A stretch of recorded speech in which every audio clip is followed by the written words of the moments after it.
Bila kita jatuh, kita bawa kembali semangat yang utuh, tak akan berhenti. Apa jua rintangan, pasti menang. Masa kini telah berubah, kini kita punya kuasa. Oh, oh, jangan terleka, walau beribu batu, walau beribu musim, biar dunia berputar, berputar, putar, saya bersedia untukmu. Biar semua berubah, takkan hilang cahaya. Biar dunia berputar, berputar, putar, saya bersedia untukmu. Walau beribu batu, walau beribu musim, biar dunia berputar, berputar, putar, saya bersedia untukmu.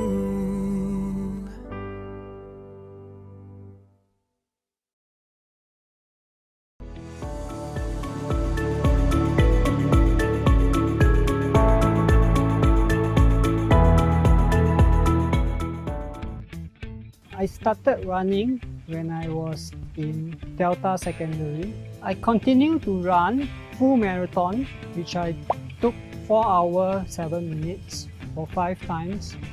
I was in Dragon Boat team. We did competition in Singapore Poly. On top of that, we went to Penang for competition. Yeah, but Penang side we lose a bit. He's my running buddy. Despite his disability, he actually runs faster than all of us. My name is Kim Chuan. I had rock climbing, and this rock climbing leads me to seizures and communication problem. How is the fall? I don't know. I asked many people. They also cannot answer. Personally, I think the biggest difference is communication and seizure, because I don't know when does it come. I can communicate with people, but it takes me longer. The employers are afraid of my seizure. I'm passionate with urban farming, 小白菜, Hong Kong, Chai Si. Check if they are good or bad. Kim Chuan is very focused at work.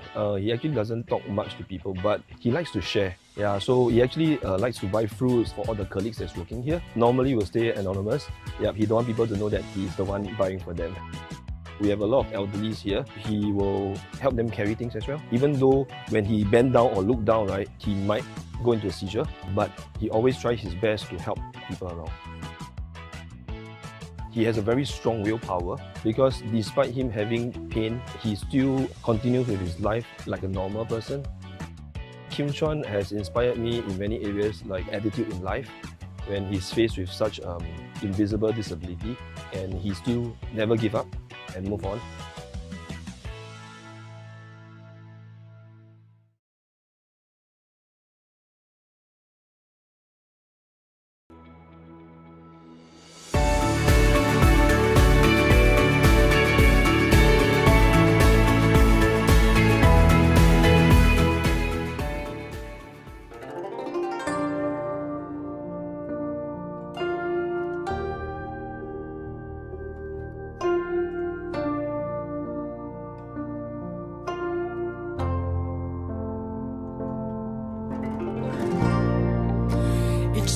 To wake you up from the dreams you left behind. Your rain was falling down in pieces on the ground. You tried to pick it up, but no matter how you try, you know it's going down. You know you're losing ground. Just hold my hand, never ever let me go. You know I'll stand by your side forevermore.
Never ever let me go.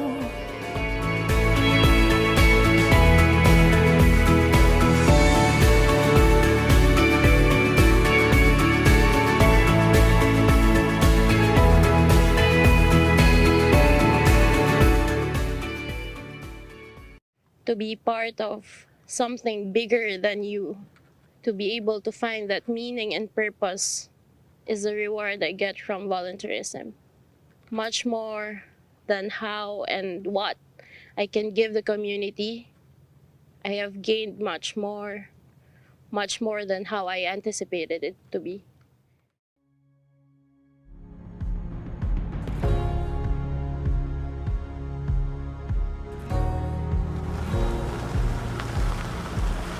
Oh, Aliana!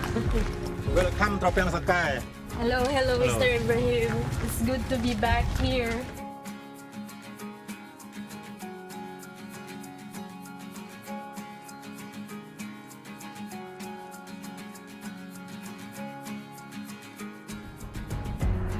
Trapiang Sakai is a typical rural community in Cambodia.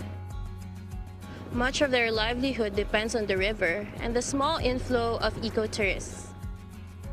Improving their environment would help them massively in improving their lives.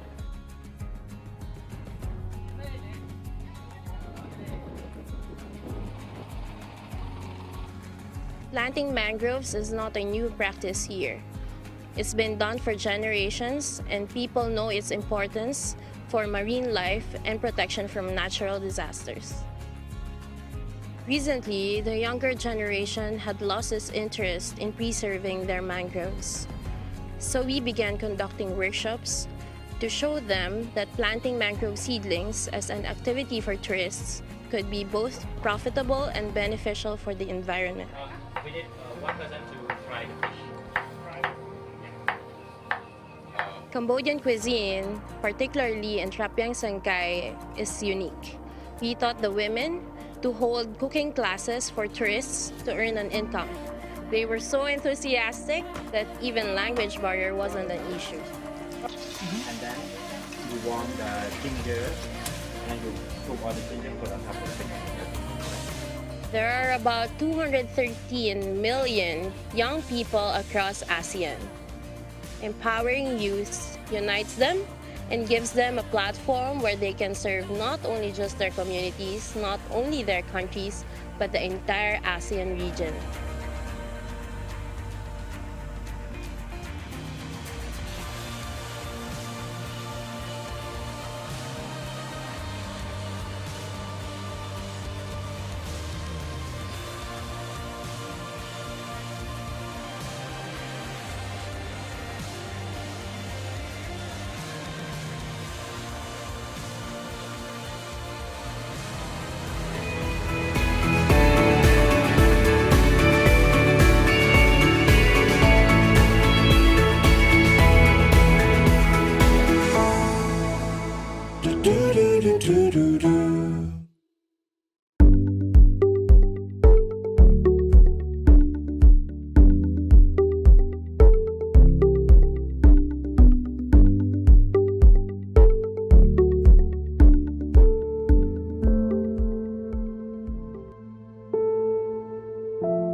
karena saya penyandang difabel, saya kalau sudah punya kemauan harus, nggak bisa nggak, kalau nggak tidur itu saya. Jadi kalau apa yang saya ingin belum tercapai itu saya belum berhenti. Nama saya Darwin, umur 50 tahun. Kecacatan yang saya alamin dengan kaki saya ini dulu waktu saya masih kecil, kalau kata orang sekarang polio gitu. Masa kecil saya karena saya penyandang difabel, ya orang tua saya merasa malu punya anak seperti saya. Jadi saya tidak diperbolehkan keluar rumah, apalagi sekolah. Tapi karena saya ingin seperti mereka, saya nyolong-nyolong dengan orang tua saya untuk bersekolah. Nggak ada biaya dari orang tua karena ekonomi orang tua saya sangat lemah. Jadi saya biaya sendiri untuk beli buku dan lain-lainnya, saya sambil jualan koran, nyemir sepatu untuk biaya sekolah saya. Setelah lulus SD saya mendaftarkan diri ke rehabilitasi sentrum Profesor Dr. Suharso khusus untuk penyandang disabilitas tunadaksa. Nah, setelah lulus dari sana baru saya ke Jakarta, juang ke Jakarta. Nah, di Jakarta ini sangat luar biasa. 3 bulan saya di stasiun Senen, jadi tanpa ada uang, tanpa ada saudara, dan tujuan saya mau nyari kerja. Setelah 3 bulan itu saya dapat kerjaan itu di garmen. Jadi tempat saya kalau istirahat makan tuh ada teman dan bapak-bapak yang sudah tidak mampu lagi, artinya sambil alih itu mie ayam. Dan saya keluar dari garmen. Tahun 2017 saya ngikutin race Maybank di Islamic Center. Nah, dari situ saya dapat yang menguatkan saya untuk berdiri di bidang otomotif yang memang dasarnya saya punya. Tadinya saya belum berani bisa berdiri. Dari situ saya dapat dorongan, dapat dukungan. Ya terutama dukungan dari situ ya dari pengalaman. Terus saya nggak takut lagi untuk jatuh di bidang usaha itu.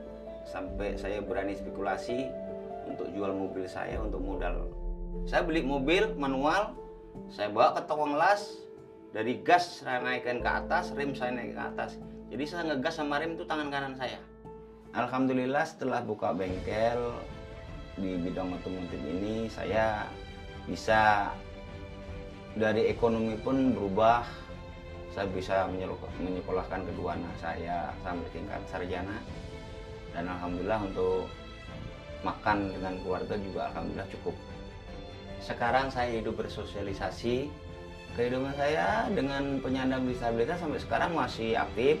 Saya sering seminggu sekali saya datang untuk memberi motivasi kepada mereka. Motivasi saya untuk bersemangat hidup ini karena saya punya tanggung jawab. Anak saya yang kedua belum selesai. Untuk semangat hidup saya tidak akan pernah berhenti. Terutama untuk mengutamakan kebahagiaan keluarga saya. Saya tidak akan pernah berhenti.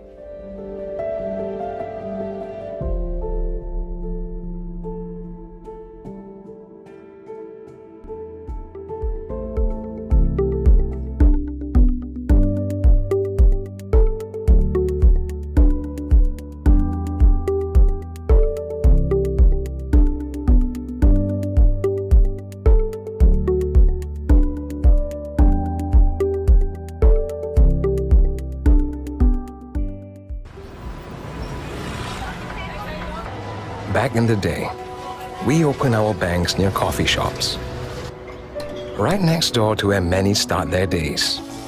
Some with coffee, others with work. We wanted to be close to the places you walked and talked, so we could understand your needs. That's why, when today's tough times kept many at home, we had to lend a hand and do our part by showing that not even closed doors should mean closed for business,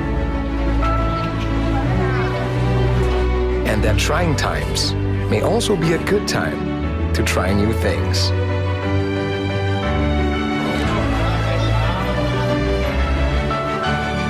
New ways of doing things that can deliver old favorites to familiar hands. and to many new ones. We do it for you, who share the same neighborhood as us. For you, who share our love of all things local. But most importantly, for our kids, who will one day make our local coffee shops their favorites as well. Summer, summer local. Let's keep our locals open for good.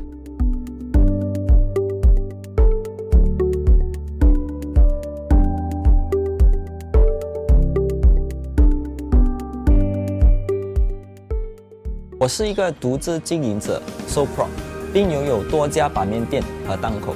在疫情的影响下，我需要额外的资金来维持公司的运作和扩展在线业务。在机缘巧合下，我接触到 Maybank SME Digital Financing。Maybank SME 的客户经理在了解了我的情况后，就推荐了我这项全新并适合独资企业的线上融资方案。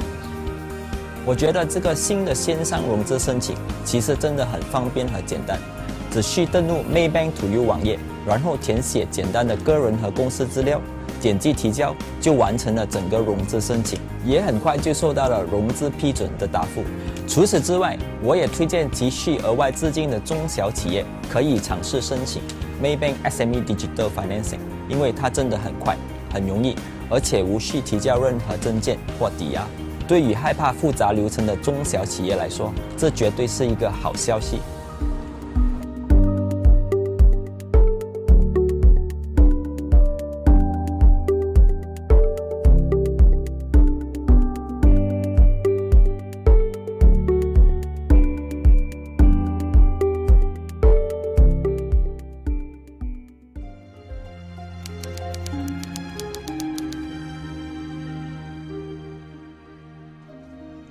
I'm what's known as an apex predator. It means I'm on top of the food chain. No natural enemies. Except you, of course. Me, you ask. See, in the early 20th century, there used to be almost 100,000 of us in the wild, around the world. Today, less than 4,000. Here, in Malaysia, we used to roam 3,000 strong. Today, less than 200 of my brothers and sisters govern the Malaysian rainforest. Govern. That's a big word. But that's right, we govern it. There's a reason we were put on top of the food chain. We control the population of animals like the wild boar that threatens your agriculture, your rice field, your palm oil plantation, and your coconut farms.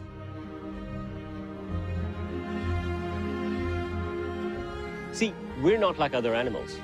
Our health represents the health of your ecosystem. We affect everything from the water you drink to climate change and extreme weather conditions.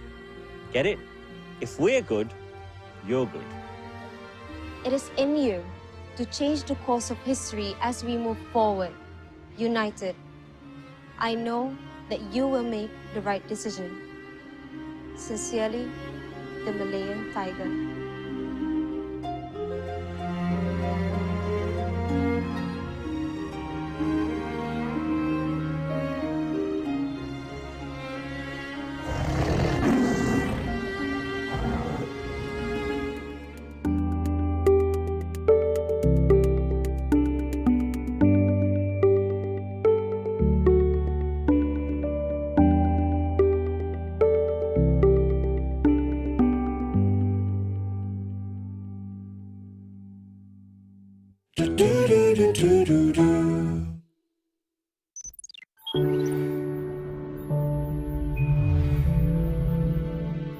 At Bursa Malaysia, we give you access to all kinds of doors, so you can profit from all kinds of opportunities.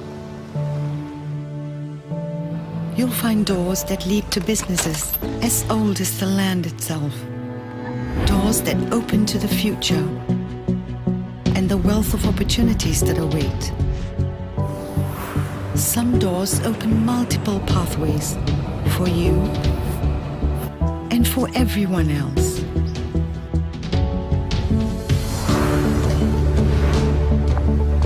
And they are supported by the doors that unlock the energy that powers everyday life. There are doors to solutions that are good for people and the planet. And doors that hold new ideas, new ways of connecting data that can change everything we think we know.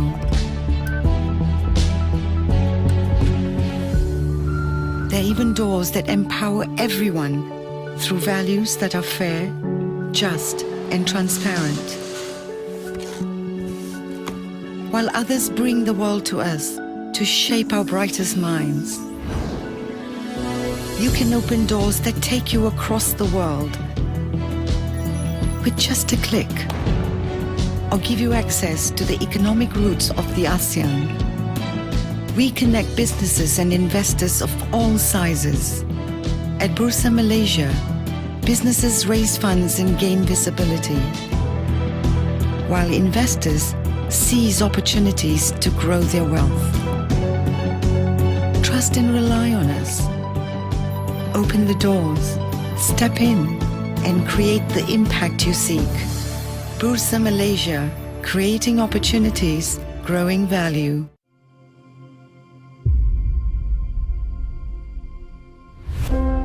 What is our time on earth for?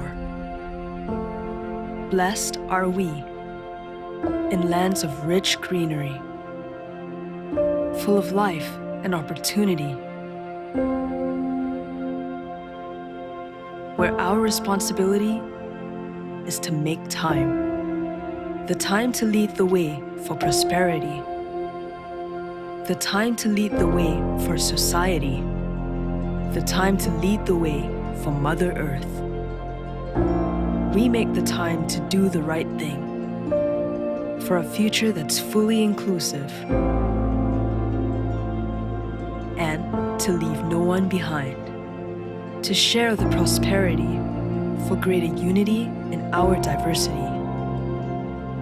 To elevate society by bridging the financial divide with easy access to financial facilities for all.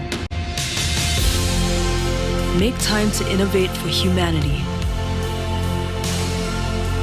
Our solutions and initiatives are investments in a future sustainable for each and every one of us. Everything that we do and stand for is for humanity. For when we humanize how we do business, we're continuously making time for good a reality.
Test.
Assalamualaikum warahmatullahi wabarakatuh. Selamat datang and welcome to Invest Malaysia 2021, the Capital Market Conversation. Invest Malaysia 2021 is co-hosted by Bursa Malaysia and Maybank Investment Bank. Tan Sri, Datuk, tuan-tuan and puan-puan, today begins our first series which will take a look at conversations surrounding economic reform. Before we begin, may I ask ladies and gentlemen to please stand for our national anthem, the Negaraku.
Thank you very much. The Invest Malaysia tradition continues with the 19th installment of the Bursa Malaysia Annual Capital Market Conversation. This year, Invest Malaysia 2021's theme is Rebuilding a Sustainable Economy. Here are a few housekeeping tips and matters that we have to go through. To enjoy CPE points, please complete the assessment form that you will be able to find on your screens. This is essential for you to earn your CPE points while attending the event. If the screen is inaccessible, please check your internal firewall settings. If there's no sound, please unmute by clicking on the click to unmute button found at the top of your screen.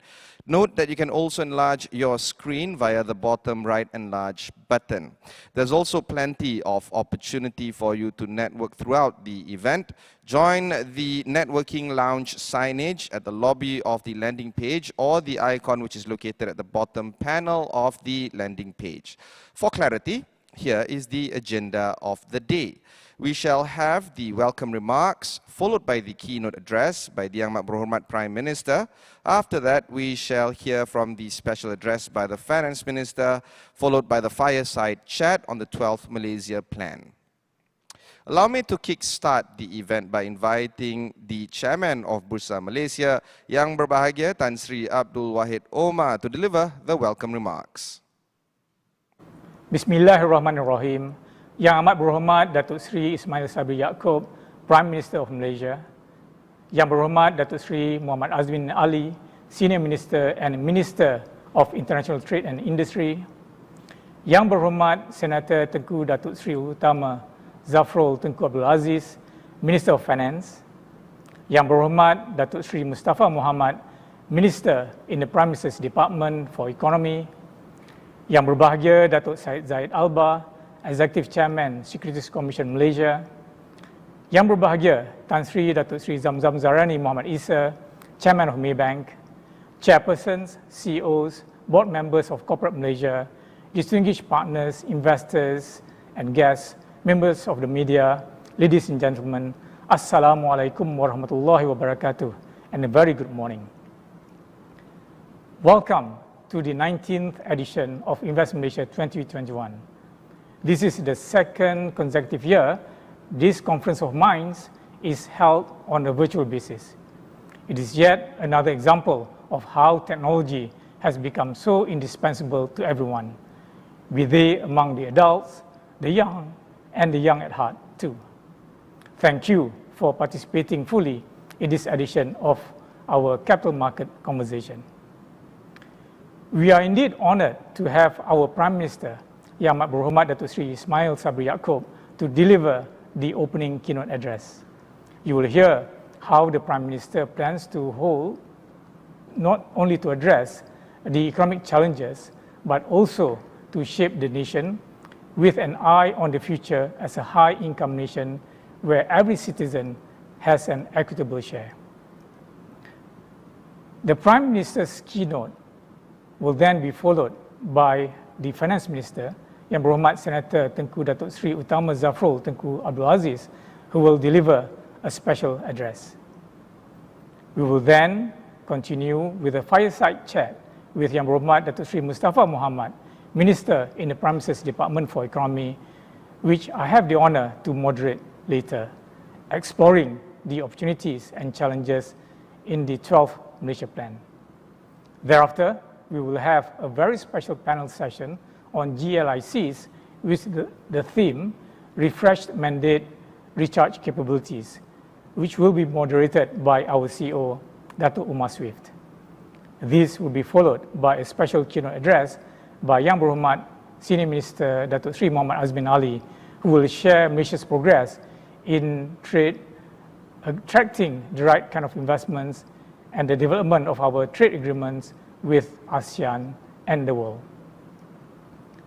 Ladies and gentlemen, it is fitting that the program for today's session revolves around economic reform, the 12th Malaysia Plan, the transformation of Malaysia's GLICs, and the topic of resilience. It is not focused only on the immediate challenges of our times, but the means by which we will create the building blocks to ensure we can succeed sustainably far into the future. This global COVID-19 pandemic hits harder and faster than what our collective experience could predict. Even when compared to the Asian financial crisis of 1997-1998, the global financial crisis of 2008, and the various resultant issues that have roiled the world in the last decade. With more than 237 million cases and 4.8 million deaths worldwide, as reported by the World Health Organization to date, it is causing untold suffering globally. Malaysia alone has recorded some 2.3 million cases and more than 27,000 deaths as of yesterday. Global economy contracted by 3.2% in 2020, with the UK suffering from the steepest contraction of 9.8%. Malaysia obviously was not spared, with our GDP contracting by 5.6% in 2020. Unemployment rate rose to 4.8% in July 2021, before moderating to 4.6% in August 2021. Median monthly household income declined by 11.3% from 5,873 ringgit in 2019 to 5,209 ringgit in 2020. Poverty incidence rate increased from 5.6% in 2019 to 8.4% in 2020, meaning some 640,000 households are now living below the poverty line income of 2,208 ringgit per month. In order to deal with this pandemic, the government has announced 8 economic stimulus packages totaling 530 billion ringgit, from Prihatin back in March 2020 to Pemulih in June 2021, including fiscal injection amounting to 83 billion ringgit. With the benefit of various stimulus packages and almost full reopening of the economy effective 11th October 2021, this should provide enough assurance for the economy to record a full year 2021 growth of up to 4% at the top end of Bank Negara's official forecast. Barring unforeseen circumstances, I am hopeful the 2022 GDP growth of 6% as forecast by Maybank will be realized. This will lead to lower unemployment rate and improved household income and well-being of the people in 2022 and beyond, in line with the 12th Malaysia Plan targets. One of the major enablers of our economic recovery is obviously our vaccination program, which deserves special mention. Although factors beyond our control had delayed the vaccination rollout to February 2021, we have come very far since then.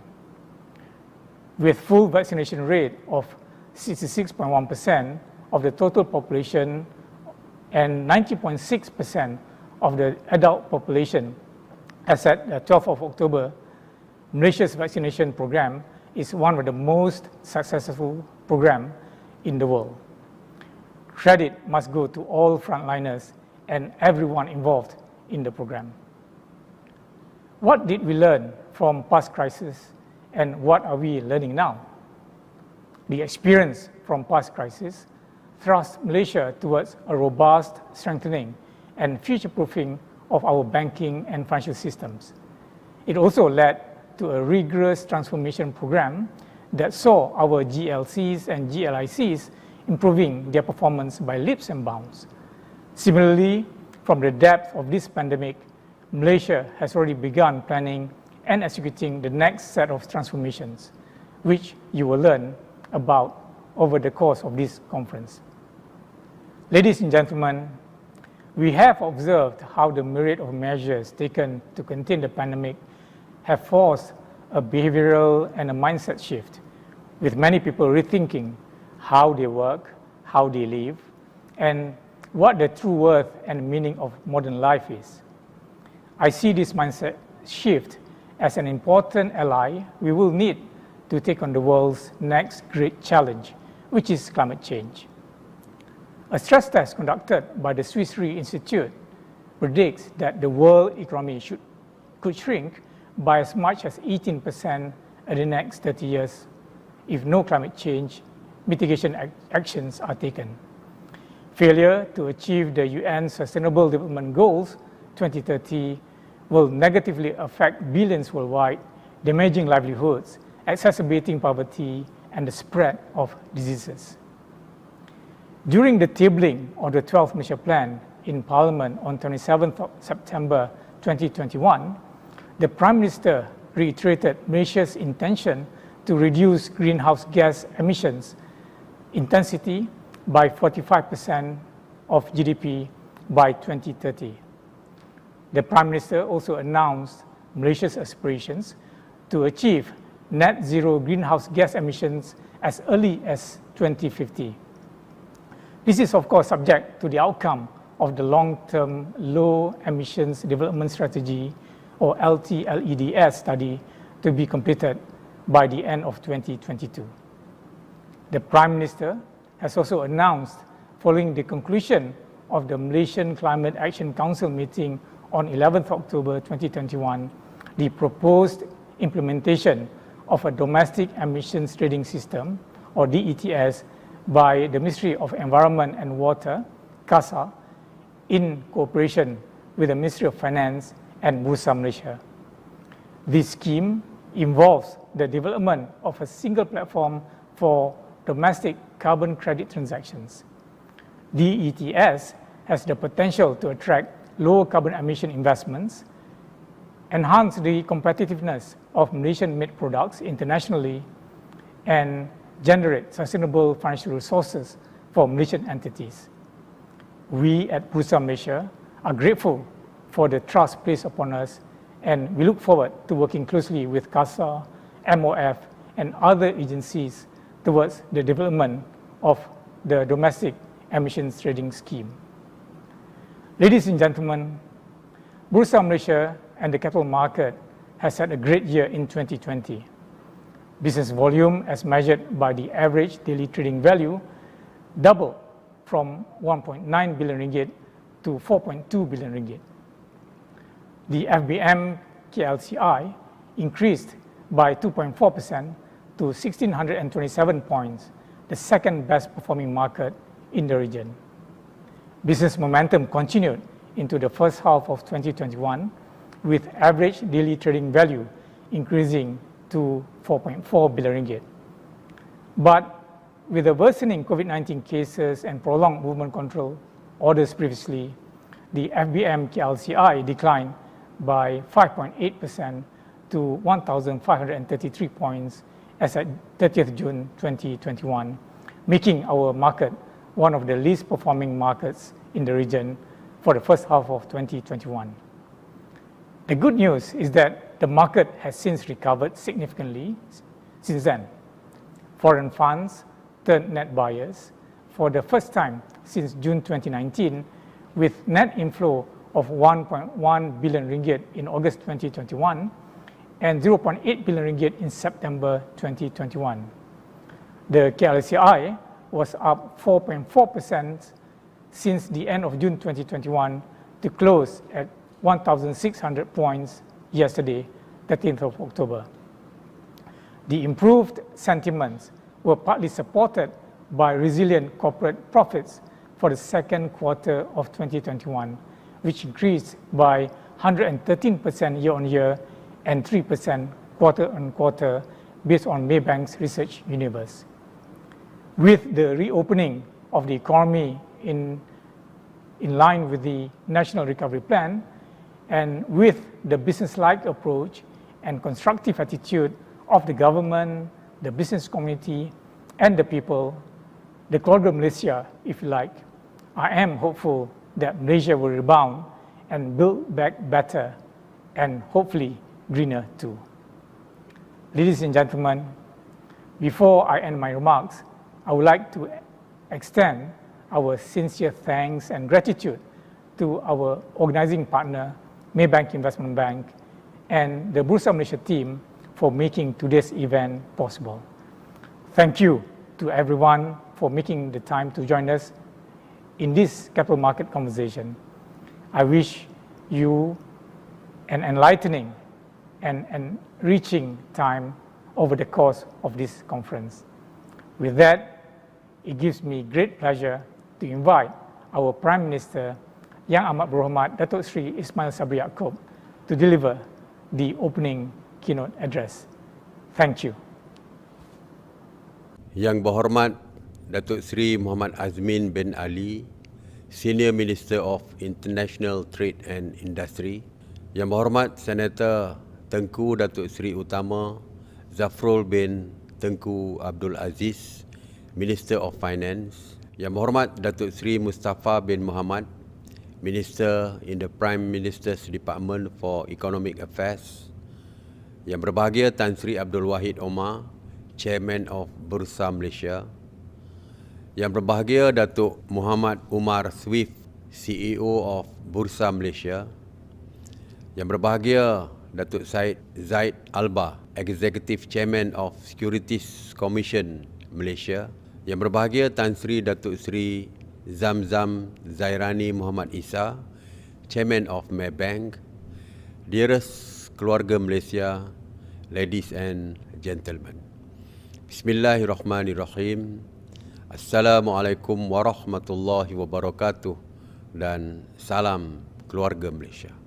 Alhamdulillah, we are here through this virtual event to witness the launching of Invest Malaysia Kuala Lumpur 2021 with its theme, Rebuilding a Sustainable Economy. Despite pandemic COVID-19, we must stir up our courage by finding creative and innovative methods in encouraging investments. One of the most successful methods is through active vaccination programs initiated by the government in enabling a safe environment for investors. As a result, Malaysia is now ready to be back on track as investment hub for both regional and international. This is made possible through continuous cooperation with every members of Keluarga Malaysia. Today, safe bubbles for all businesses with new norms are being safely applied. Dearest Keluarga Malaysia, ladies and gentlemen, the 12th Malaysia Plan has outlined 9 focus areas in revitalizing Malaysia's investment. Among others are in rejuvenating economic growth, strengthening economic enablers, improving social security, eradicating hardcore poverty, and narrowing income gaps throughout the nation. The uniqueness of multiracial Malaysia with diverse social strata has long provided opportunities for investors. Different race, for instance, would need different set of necessity. In another comprehension, more products and services are potentially marketable in this country. Thus, in the next 5 years, we are targeting the growth of 4.5% to 5.5% per annum in our gross domestic product, GDP.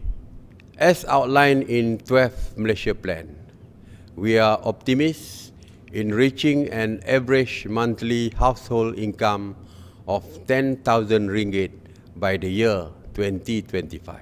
Dearest Keluarga Malaysia, ladies and gentlemen, an essential component of our future lies in the Malaysian Digital Economy Blueprint, My Digital, and National Fourth Industrial Revolution 4IR. Both of these are aligned with the National Policy on Science, Technology and Innovation, destined 2021-2030,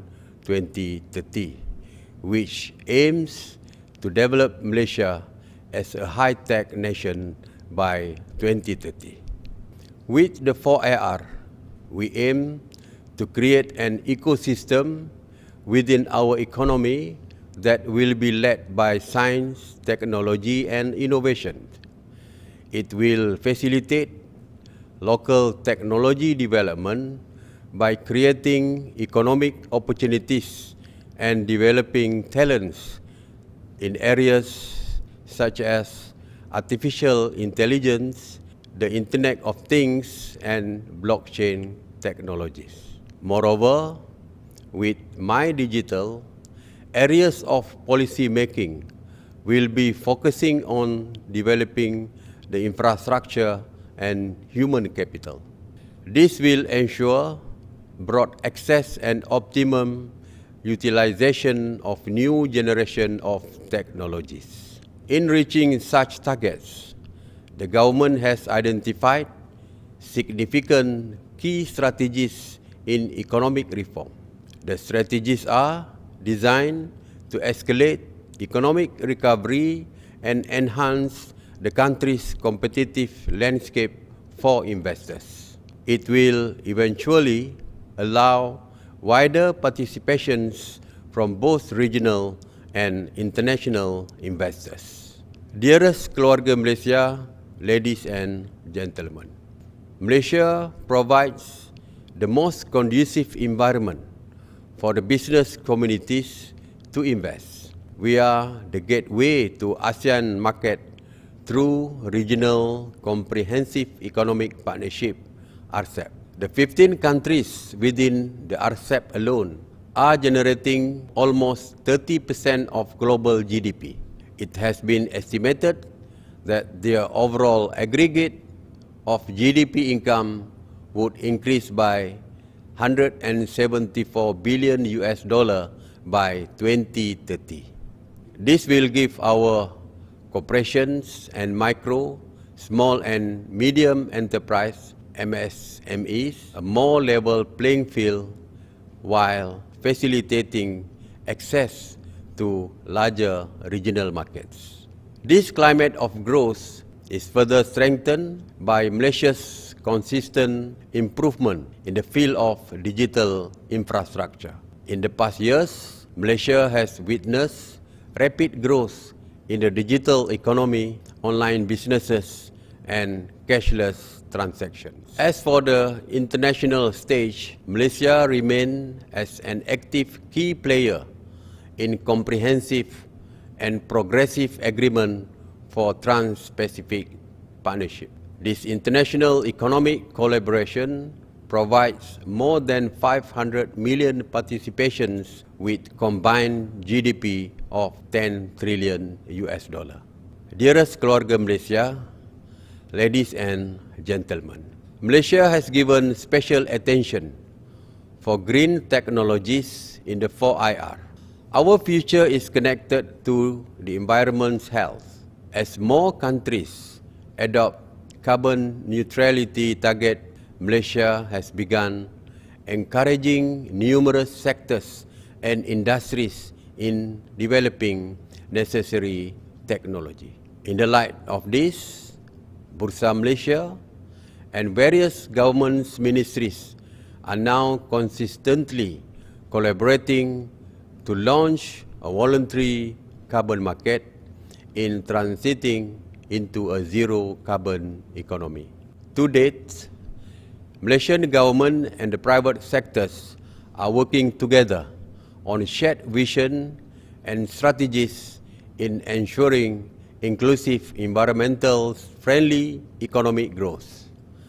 Nevertheless, we aim of becoming carbon neutral country as early as 2050.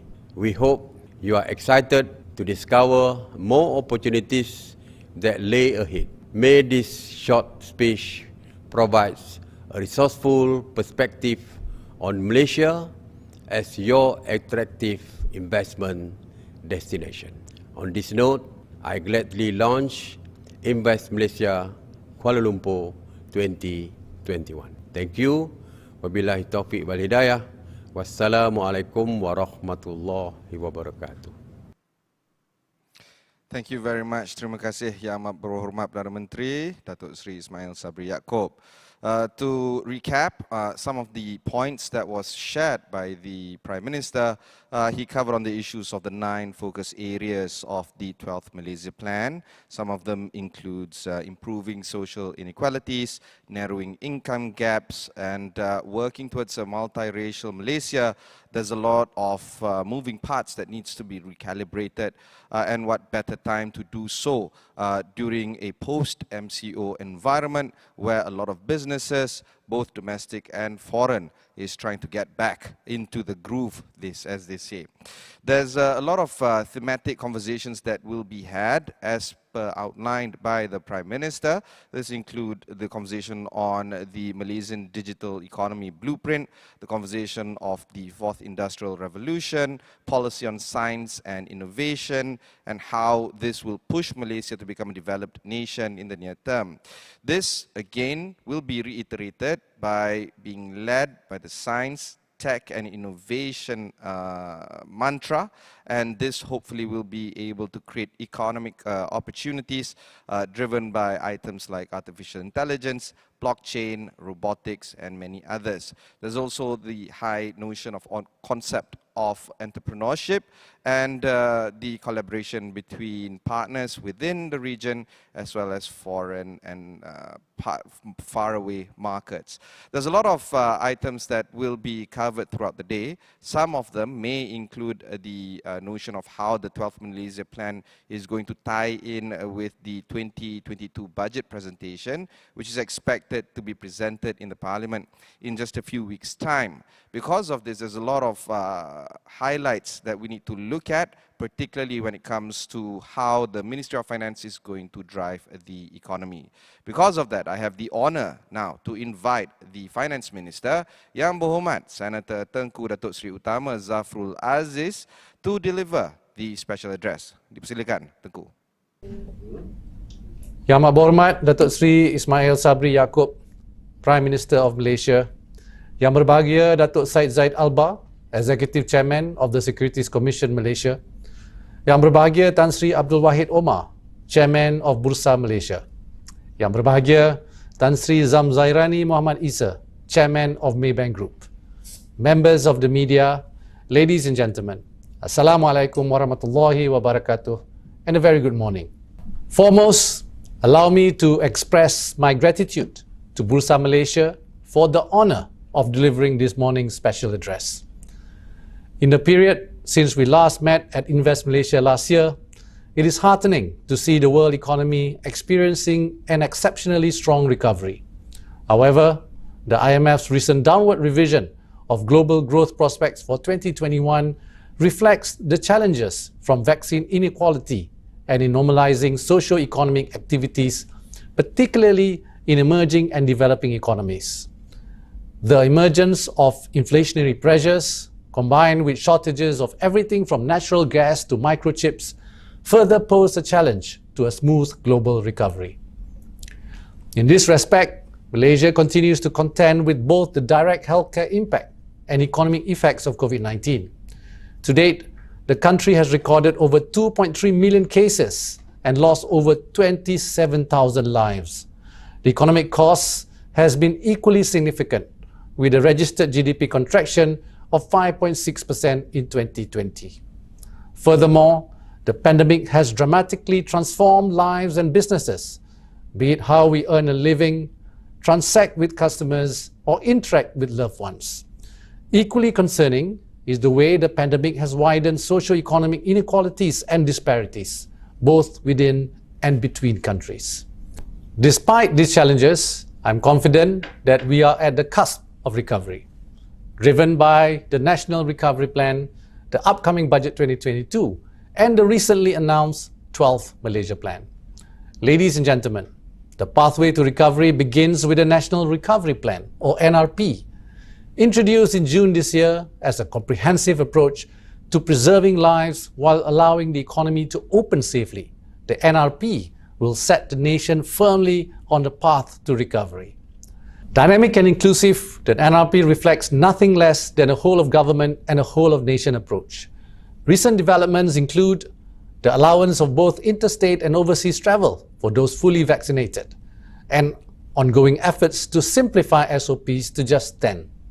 These developments are on the back of a robust vaccination program, with Malaysia currently having one of the fastest vaccination rates in the world. As of 13 October, more than 21 million people, or over 90% of the country's adult population, are fully vaccinated. As a result, we have seen a decrease in hospitalization and ICU rates in recent weeks. Inshallah, we are on track to have nearly 100% of the adult population fully vaccinated by the end of this month. We have also started vaccinating our teenagers, with over 74% of those aged 12 to 17 receiving at least one dose. The next evolution of the NRP will prepare Malaysia for the next normal of living with COVID-19 as an endemic disease. In this regard, the government has recently updated public healthcare protocols via the adoption of test, report, isolate, inform and seek, or TRIIS, made self-testing more widely available and affordable, and passed the National Trust Fund Amendment Bill 2021, which will maintain the use of kumpulan wang amanah negara for vaccine procurement and any expenditure related to it. In maintaining livelihoods, the government has introduced 8 assistance packages in addition to Budget 2021 throughout the pandemic. All in, over 340 billion ringgit has been disbursed as of September 2021, saving 2.7 million jobs while benefiting over 20 million rakyat and 2.4 million businesses. Approximately 300 billion ringgit remain for the rest of the year, including an additional 10 billion ringgit worth of direct aid for B40s, M40s, gig workers, the hardcore poor, and the unemployed. Via the NRP, we have begun seeing the green shoots of recovery in the wider economy, such as a stronger GDP growth in the second quarter of 2021, including a 40.1% and 19.8% growth in the months of April and May 2021, respectively. Improvements in the labour market, with unemployment improving to 4.6% in August 2021 from 5.3% at the height of the pandemic. An increase of 6.8% year-on-year in manufacturing sales value to 126.5 billion ringgit as at August 2021. An uptick in trade activities, including a 23% year-on-year increase in exports to 97.3 billion ringgit in August 2021. Continued improvements in the capital markets, with approximately 2 billion ringgit in net inflows from foreign investors in the equity capital markets for the month of August and September, and the continued attraction of high-value, high-tech investments, including 107.5 billion ringgit in FDI and DDI in the manufacturing, services, and primary sectors in the first half of 2021, a near 70% increase over the same period last year. This recovery is bolstered further by a resilient financial sector.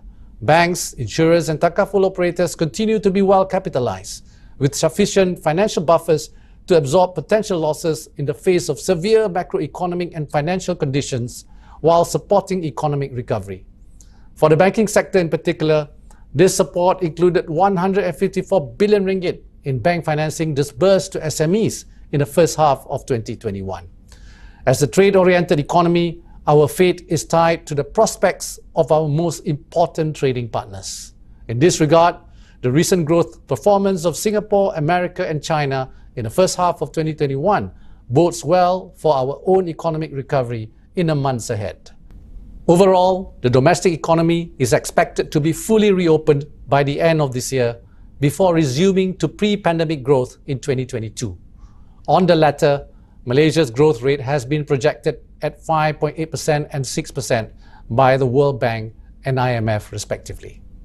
This performance will be supported by a gradual normalization of domestic economic activities, as well as the positive spillover effects from continued improvement in external demand. Additional growth drivers include increased commodity-related production capacity, a global tech upcycle, and faster progress of large infrastructure projects with high multiplier effects. The pathway to recovery will continue with Budget 2022, which will be expansionary while laying the foundations for the government's wider and longer-term reform efforts. Budget 2022 will focus on the 3 Rs of speeding up recovery, strengthening economic resilience, and catalyzing reform. In the spirit of transparency, the Ministry of Finance recently introduced a pre-budget statement and 4 consultation papers, a first in our history. To date, we have received over 1,000 responses and comments, and more than ever, we are engaging and consulting with more Malaysians from all walks of life and across numerous sectors. While Budget 2022 will be tabled in little over 2 weeks from today, allow me to share some emerging thoughts based on our engagement sessions thus far. Firstly, beginning with Budget 2021, we have mapped our budget initiatives to the Sustainable Development Goals. We will continue to do so in Budget 2022. Secondly, financial assistance will remain ongoing for those most impacted, especially the B40 group, the unemployed, and the vulnerable. Thirdly, support for businesses will remain steadfast, be it via affordable financing schemes, better access to credit or grants, to support operations while pivoting them towards increased automation and digitalization. Fourthly, there will be increased focus on sustainability and improving the resilience of our environment and water assets, following increased focus towards ESG, net zero emission targets, and further development of our circular economy. Next, we will improve the labour market by, amongst others, focusing on hiring incentives in addition to subsidizing wages. And finally, we will be enhancing fiscal prudence by improving the government's procurement and debt management process while enhancing tax enforcement measures. Ladies and gentlemen, as shared by the Mohamed Prime Minister, the 12th Malaysia Plan, or 12th Plan, lays down fundamental reforms that will transform Malaysia's development trajectory to achieve a prosperous, inclusive, and sustainable Malaysia. The plan's immediate priorities will be to catalyze growth, narrow existing socio-economic disparities, and ensure environmental sustainability. It will also focus on upholding national security and sovereignty, as well as solidifying national unity. Policies, programs, and projects in the plan will continue to be aligned to the Sustainable Development Goals of the 2030 Agenda for Sustainable Development. Overall, the plan will target growth of between 4.5% to 5.5% per annum, resulting in a GNI per capita of more than 57,000 ringgit by 2025, while regaining full employment. In ensuring better inclusivity, the plan recognizes the importance of states like Sabah and Sarawak. The goal is to increase Sabah and Sarawak's annual GDP growth to 6.5% and 5.3% respectively. To this end, Both states will each continue to receive between 15% to 18% annually of the total basic development allocation for infrastructure and basic facilities. Overall, the plan will allocate at least 50% of total basic development expenditure for the 6 less developed states. The ambition of multiplying growth in less developed states will also entail, amongst others, enhancing cross-border economic activities, intensifying rural industrialization, and encouraging the use of advanced technology for smart and cluster farming. In ensuring the success of our national agenda over the next 5 years, the Ministry of Finance is fully committed to provide for the development expenditure of the nation. Ladies and gentlemen, since the second Malaysia Plan, addressing poverty and inclusivity have been important pillars of Malaysia's socio-economic development. The latter included initiatives to raise the income and purchasing power of impoverished households, empower minority groups like the Orang Asli, address inequalities, and strengthen the Bumiputra economic community. On the last point, significant progress has been made over the last half-century. Since the new economic policy was introduced in 1971, poverty amongst the Bumiputra has decreased by 89% to a level below 7.2%. In 2020, 61.6% of Bumiputra were employed in skilled occupations, and 73.7% of Bumiputra households owned a home. Then, there is the issue of equity ownership, a key policy instrument to increase Bumiputra ownership of Malaysian companies. Includes the establishment of agencies like Permodalan Nasional Berhad or PNB, which manages the Amanah Saham Bumiputra funds. This has been a resounding success. From managing 30 billion ringgit in assets in 2001 to over 323 billion ringgit today, PNB has grown more than tenfold and owns approximately 10% of companies listed on Bursa Malaysia. Between 2016 to 2020, 52.4 billion ringgit in dividends were distributed to more than 12 million unit holders. Having said that, it is important to remember that the Bumiputra economic community is multidimensional. Yes, it refers to equity ownership. However, it should also include other aspects of Bumiputra's economic participation and contribution, such as human capital development, entrepreneurship, employment, the supply chain, and innovation in new industries, particularly in halal foods and services. As of 2020, nearly 290,000 Bumiputras were enrolled in TVET, management or professional programs. At the same time, over 28,000 participated in programs provided by the Yayasan Peneraju Pendidikan Bumiputra. In terms of tertiary education, MARA has provided scholarships to 240,000 students to complete their studies between 2016 and 2020. Ultimately, we must acknowledge that establishing a Bumiputra economic community is a multi-dimensional national endeavour, one that is critical to Malaysia's long-term stability and growth. And if the Bumiputras are to become a rising economic force, well-intended plans like the new economic policy must be modernised. Given that the challenges Malaysia faces today are very different compared to those 50 years ago, new benchmarks and targets will need to be considered. Therein, we must strive for policies that emphasize outcomes, one that will benefit the entire nation. Ladies and gentlemen, wider government efforts to complement the 12th plan will entail strengthening our fundamentals to be a more open, trade-oriented, and service-driven economy. Let us begin with the core ingredient of investment. The National Investment Aspirations, or NIA, led by the Ministry of International Trade and Industry, was introduced earlier this year to promote a sustained flow of quality investments. At its heart, the NIA will be the basis for comprehensive reforms in all investment-linked initiatives and policies and will act as a foundation for Malaysia to become a regional investment hub. An increasingly digital age will demand both an integrated digital infrastructure and digital ecosystem. On the former, the implementation of the Plan Jalinan Digital Negara or JENDELA will enhance digital connectivity while achieving full 4G coverage and 100% broadband coverage in populated areas. In the case of Sabah and Sarawak, over 1,000 new digital infrastructure sites will be established to improve broadband connectivity. The establishment of Digital National Berhad, or DNB, will further accelerate 5G coverage, beginning with a pilot launched by December 2021, with a target of 80% coverage by end 2024, with full-fledged 5G capabilities. Bringing the hardware full circle is the software. In this regard, efforts are well underway to strengthen the digital ecosystem, be it in areas of supporting digital adoption of privacy and data protection. Given Malaysia's ongoing transition to a knowledge and innovation-based economy, comprehensive future talent development will be crucial, be it in highly skilled talent or in technical and vocational education and training. Here, the Ministry of Finance will continue to intervene in upskilling the labour market and supporting the country's human development plans. Of course, our GLICs and GLCs are unique drivers of the Malaysian growth story and form a key pillar of Malaysia's reform agenda.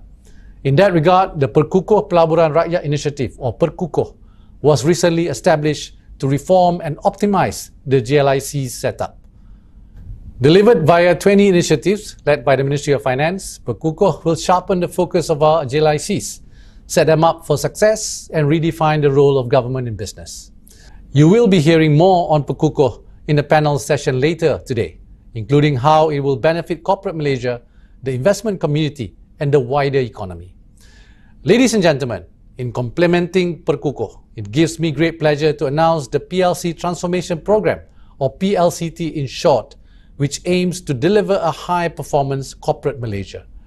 This initiative, spearheaded by Bursa Malaysia, will focus on enhancing 5 pillars in our PLCs, namely, firstly, for our PLCs to be performance-driven.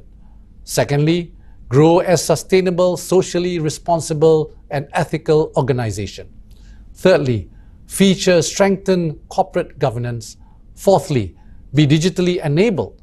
And lastly, support the nation-building drive to advance the Malaysian economy and community. The PLCT involves the issuance of 5 digital guideline books, one for each of the pillars, the first of which will be issued by end 2021. These books will provide best practices and guidance with benchmarks and case studies for PLCs to spearhead their transformation journey. The guidelines will be relevant to all PLCs, regardless of size, in becoming better and stronger corporates, which in turn will enhance their attractiveness to global investors. The PLCT will run from 2021 to 2025. It will see our PLCs progress in numerous areas, including building a stronger financial position and enhancing their board composition, thereby better positioning them to contribute to the national agenda.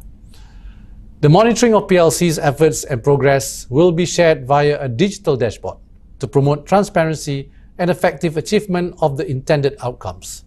Throughout the program, support by industry champions and corporate leaders will be vital. Therefore, I urge all of our PLCs to support this program to improve our corporate Malaysia, our capital markets, and our economy. Collectively, these efforts from Perkukuh, the national investment aspirations to the PLC transformation program will ensure that the fundamentals of the Malaysian economy become stronger, while positioning the nation on the path of prosperity, inclusivity, and sustainability. Ladies and gentlemen, I would like to speak briefly on sustainability. Recent flooding in Sabah and landslide in Kemesa Heights serve as reminders that we too are vulnerable to climate change. Dealing with the climate emergency is no longer an option or one that is limited to only the government. In order to address climate-related issues, the government first introduced the National Policy on Climate Change in 2010, 5 years prior to the signing of the Paris Agreement. Since then, we have made significant progress in reinforcing our commitment to the environment at the global and domestic stage. Moving forward, the next few years will be critical. In this regard, the National Renewable Energy Policy remains committed to achieving a 20% renewable energy capacity mix by 2025. Similarly, we have also pledged to reduce our greenhouse gas emissions intensity to 45% of GDP by 2030. We remain committed to the Helsinki Principles by promoting national climate action through fiscal policy and the use of public finance. In the long run, this will help us reach our goal of becoming carbon neutral by 2050. As I previously stated, sustainability will continue to be a major focus in Budget 2022, as how it is in the 12th Malaysia Plan. Ultimately, climate change necessitates that we all do our part to reduce carbon emissions, drive change, and protect our natural capital. Ladies and gentlemen, I've spoken at length on Malaysia's developmental path ahead, guided by the 12th Malaysia Plan, but also wider and ongoing efforts by the government, from promoting quality investment to the upcoming Budget 2022. However, I recognize that the future remains fraught with challenges. And more than ever, Malaysia's resilience is put to the test. How will we fare? And can we emerge from this crisis more resilient?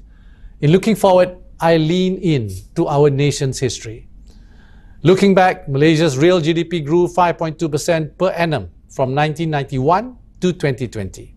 No small feat, given it had to overcome the Asian financial crisis, a global electronics downturn, a global financial crisis, and a global pandemic in that period. In fact, it was after the Asian financial crisis that the Malaysian economy reformed, producing over 2 decades of current account surpluses since, including its largest ever trade surplus in 2020 of 184.8 billion ringgit, an achievement made all the more remarkable given the context of the pandemic. Despite adopting a floating exchange rate regime more than half a decade ago, our international reserves remain robust, registering $115.2 billion as at end of September. Despite changes and challenges in our political arena, Malaysia's policy delivery and institutions have remained resilient.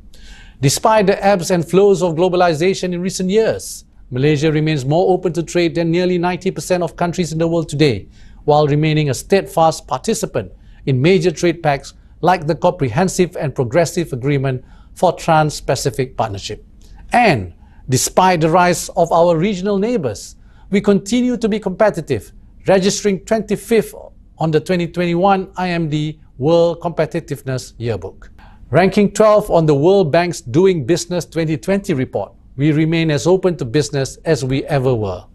In view of a Malaysia that has remained open, trade-oriented and competitive, of a Malaysia that grows ever more resilient with each challenge it faces, I look to the future with confidence. To that end, I call upon the investment community to be the catalyst for reform, to drive sustainability, and to contribute to our collective goal of shared prosperity. On that note, allow me to thank and congratulate Bursa Malaysia and Maybank Investment Bank for successfully organising Invest Malaysia 2021. Thank you for your attention, and I wish you a fruitful discussion ahead. Wabillahi taufiq wal hidayah. Wassalamualaikum warahmatullahi wabarakatuh. Thank you very much, Senator Tengku Datuk Seri Utama Zafrul Aziz, for the brilliant speech. We shall now have a short intermission, and after that we'll join the fireside chat between Tan Sri Wahid Omar and Datuk Sri Mustapa Mohamed. That will happen at 10 a.m.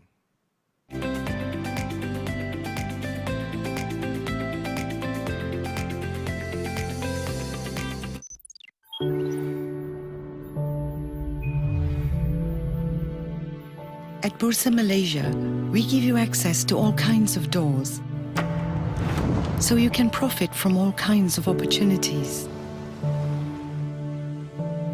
You'll find doors that lead to businesses as old as the land itself, doors that open to the future and the wealth of opportunities that await.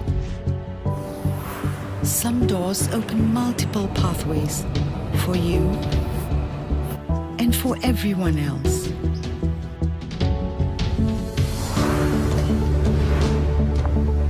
And they are supported by the doors that unlock the energy that powers everyday life. There are doors to solutions that are good for people and the planet. And doors that hold new ideas, new ways of connecting data that can change everything we think we know.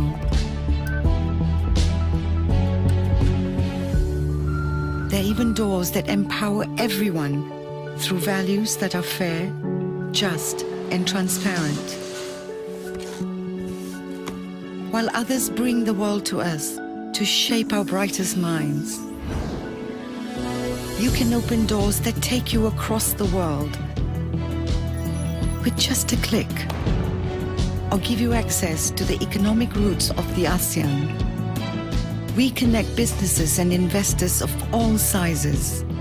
At Bursa Malaysia, businesses raise funds and gain visibility, while investors seize opportunities to grow their wealth. Trust and rely on us. Open the doors, step in, and create the impact you seek. Bursa Malaysia, creating opportunities, growing value.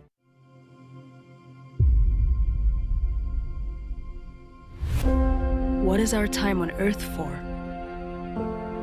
Blessed are we in lands of rich greenery, full of life and opportunity, where our responsibility is to make time. The time to lead the way for prosperity. The time to lead the way for society. The time to lead the way for Mother Earth. We make the time to do the right thing for a future that's fully inclusive and to leave no one behind. To share the prosperity for greater unity in our diversity. To elevate society by bridging the financial divide with easy access to financial facilities for all. Make time to innovate for humanity. Our solutions and initiatives are investments in a future sustainable for each and every one of us. Everything that we do and stand for is for humanity. For when we humanize how we do business, we're continuously making time for good a reality.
Welcome back to Invest Malaysia 2021. We shall now move on to the fireside chat session, which will be on the opportunities and challenges of the 12th Malaysia Plan. This session will be moderated by Yang Berbahagia Tan Sri Abdul Wahid Omar, the chairman of Bursa Malaysia, where he will host the Minister in the Prime Minister's Department in charge of economy, Yang Mohamed Datuk Sri Mustapa Mohamed. Over to you, Tan Sri Wahid. Thank you, Ibrahim. Bismillahirrahmanirrahim. Assalamualaikum warahmatullahi wabarakatuh, and a very good morning. Welcome back to this special session, Fireside Chat with Yang Berhormat Datuk Sri Mustapa Mohamed, Minister in the Prime Minister's Department for Economy. We're indeed truly privileged to have Datuk Sri Mustapa to be with us this morning. Datuk Sri, welcome and thank you for joining us this morning. Pleasure. Well, Datuk Sri, if I may, it is ironic in the sense that back in 2015, I was in your position when we were preparing the 11th Malaysia Plan. Now, I still remember all the hard work done by the team at EPU in coming up with this comprehensive document. Now, perhaps before we get into the 12th Malaysia Plan on the opportunities and challenges, perhaps if you could comment a bit on the achievements and shortfalls of the 11th Malaysia Plan that concluded in 2020. And what are your thoughts on it? Assalamualaikum warahmatullahi wabarakatuh. Very good morning. Thank you, Tan Sri. It's a pleasure for me to be in this very important conversation. Of course, 2020, 2021 were very difficult years, very challenging years, and 2020 was the end of the 11th Malaysia Plan period. In all plans, we have targets. Beginning of the plan, 2011, 2016, 2015, and now the 12th plan, beginning in 2021, 2025. For instance, on growth, as we all know, we only registered about 2.7% growth during the 11th Malaysia Plan period, as against the target of 4.5 to 5.5%, or around 5%. So we have underperformed as far as growth is concerned. On unemployment, Malaysia, we've enjoyed, by and large, a full employment situation for many, many years, 3 to 3.5%. Our forecast was a rate of unemployment of 3.3%.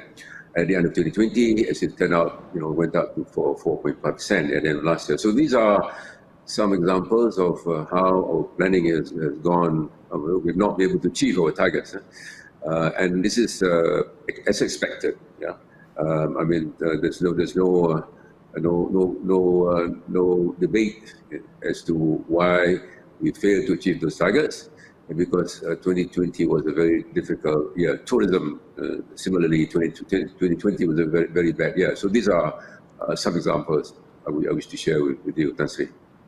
Well, indeed, Datuk Sri, I think one must appreciate the impact of COVID-19 with contraction of 5.6% of GDP in 2020. Obviously, that affected the number. But I suppose if you were to take out the 2020 GDP contraction, actually the average growth for that 4 years would be 4.8%, which is slightly below the point. Yeah. So, yes, indeed.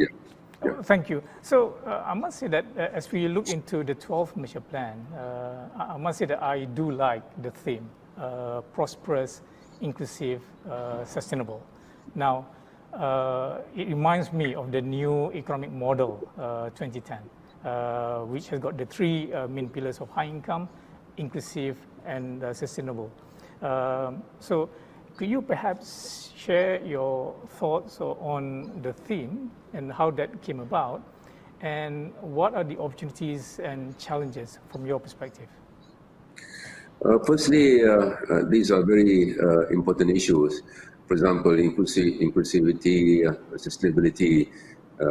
Sustainability, for example, has become an even more important issue in this country, and indeed the world. When you're here occupying my chair, that was an issue, and it remains an issue. Except this time round, we have a real opportunity to do a lot more to achieve sustainable growth. ESG it's been there for quite some time, but now it is embedded in the planning of many companies and indeed many governments. Inclusiveness remains very important to us.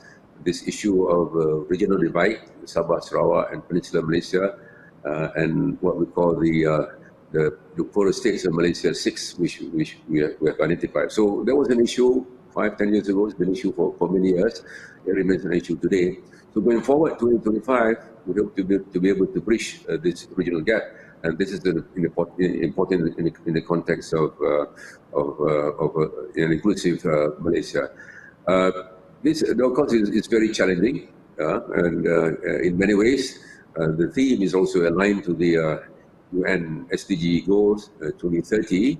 We've said it in the plan, and that's accepted by every country in the world. 2030, zero poverty, zero hunger. 2030. So the theme, the three words used in the theme, have been around for quite some time. They remain relevant, and I believe going forward, this is going to be relevant until 2030 at least, and perhaps beyond that. One of the issues which we have had in the past was the gap between rural and urban areas. That remains an issue. We also have an issue of underserved parts of the population, orang asli, for example, which happens to have one of the highest poverty rates in the country, remains an issue. We've been trying to address this issue for many years. We've not been totally successful. So these are some of the challenges we're facing. In other words, what I'm saying is that issues which have been around in the last 10, 15 years are still there. But the difference perhaps is that we realize that it is, even for example, in the area of sustainability, it has become even more urgent for us to come on board and embrace this whole agenda of ESG.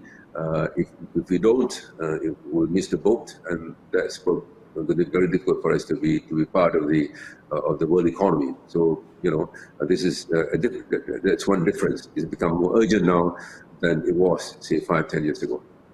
Well, thank you, Dr. Seri. If I may perhaps deep dive into each element of the 12 Malaysia Plan, prosperous, inclusive, sustainable. So if you talk about prosperous, obviously one tends to talk about the economic growth. So it's about increasing the economic pie, if like. So the document has set a target of growth of 4.5% to 5.5% for the period 2021 to 2025.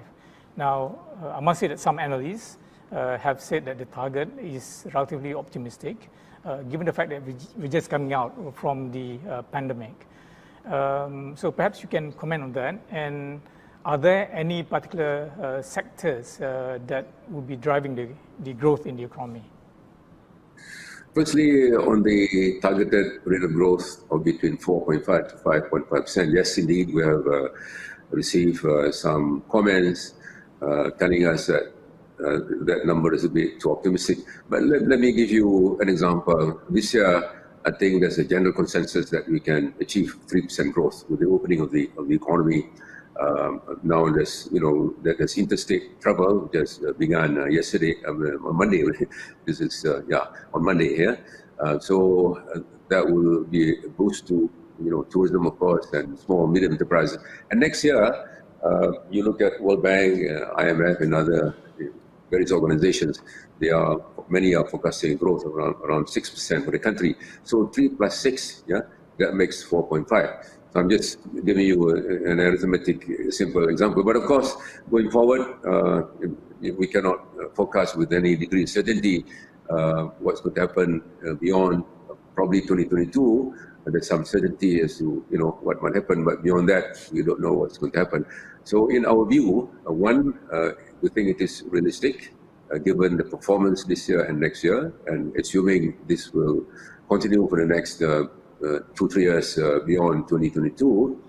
And secondly, we believe with policies being put in place, reform, for example, productivity is one, micro, small enterprises, government expenditure, the level of deficit, we believe that this will provide some push to economic growth. The other is we have been enjoying the fruits of good recovery in exports. The first few months, first 6 months of this year have been outstanding in terms of export. The external sector has done well. The E&E sector has done well. So in terms of drivers of growth, we believe manufacturing continue to be a big contributor to economic recovery.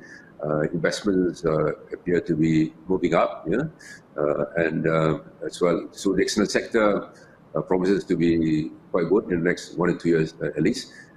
We're doing a lot of things in the area of digitalization, for example, when it comes to micro, small, and medium enterprises.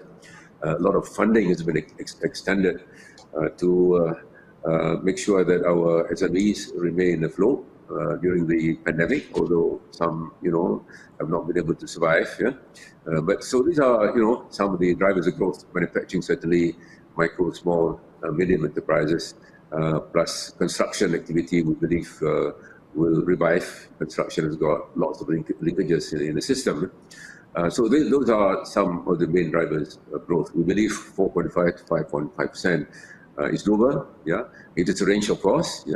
5.5 will be a bonus, but we think 4.5 is achievable at least. So that's why we have that range of 4.5 to 5.5%. Thank you indeed, Seri. I must say that I'm similarly optimistic, cautiously, of course. As I mentioned in my speech earlier, I think for 2021, with the reopening of the economy in the fourth quarter, we reckon there will be a lot of pent-up demand, both domestically and internationally. And we reckon that the growth will be more towards the 4% rather than the 3%. And I think for next year, certainly I'm very much aligned with Maybank's own forecast of 6% as well. So I think if you have that 4% and 6% for 2021 and 2022, I think the range being forecast under the plan should be achievable, inshallah. Now, if I may, one of the main drivers of growth will obviously be the development expenditure. Now, I think in the past, we have always been spending around 250 billion ringgit or so. That means about 50 billion ringgit in terms of development expenditure per annum. But this 12 Malaysia plan, the figure quoted is 400 billion ringgit, which is significantly higher compared to the actual spending of 249 billion ringgit under the 11th Malaysia plan. Now, if you could perhaps share with us the huge increase, what's the main contribution towards that, and what is the actual value of the 50% allocated for the 12th Malaysia plan basic development expenditure for the less developed states, and whether there's any particular breakdown for allocation by states versus the 11th Malaysia plan. Thank you. Seri, as you know, we have now adopted the rolling plan approach, meaning the bids and the allocations are provided on an annual basis. Those years when we started the planning process in this country, the government would identify an amount, a fairly fixed amount for the whole plan period. The 400 billion, of course, is meant to be for the whole 5 years, and that has got a few components. Firstly, you're right in terms of amount. What was spent was 248 billion, 248 billion during the 11th Malaysia plan period, and it is in the public domain, and we have said it, that in the 12th Malaysia plan is going to be 400 billion. That amount has, as I've said, a number of components. One is what we call, more than half is what we call basic development. That will be the conventional type of programs and projects, such as construction of roads, hospitals, bridges, hospitals, those kind of things. That's what we call basic development. There is also maintenance expenditure, which we believe should be in the development category because it adds value to the project. So this is another area. Another will be some of the PPP projects, where that's also development. Some of these projects are already completed, and some are still going on.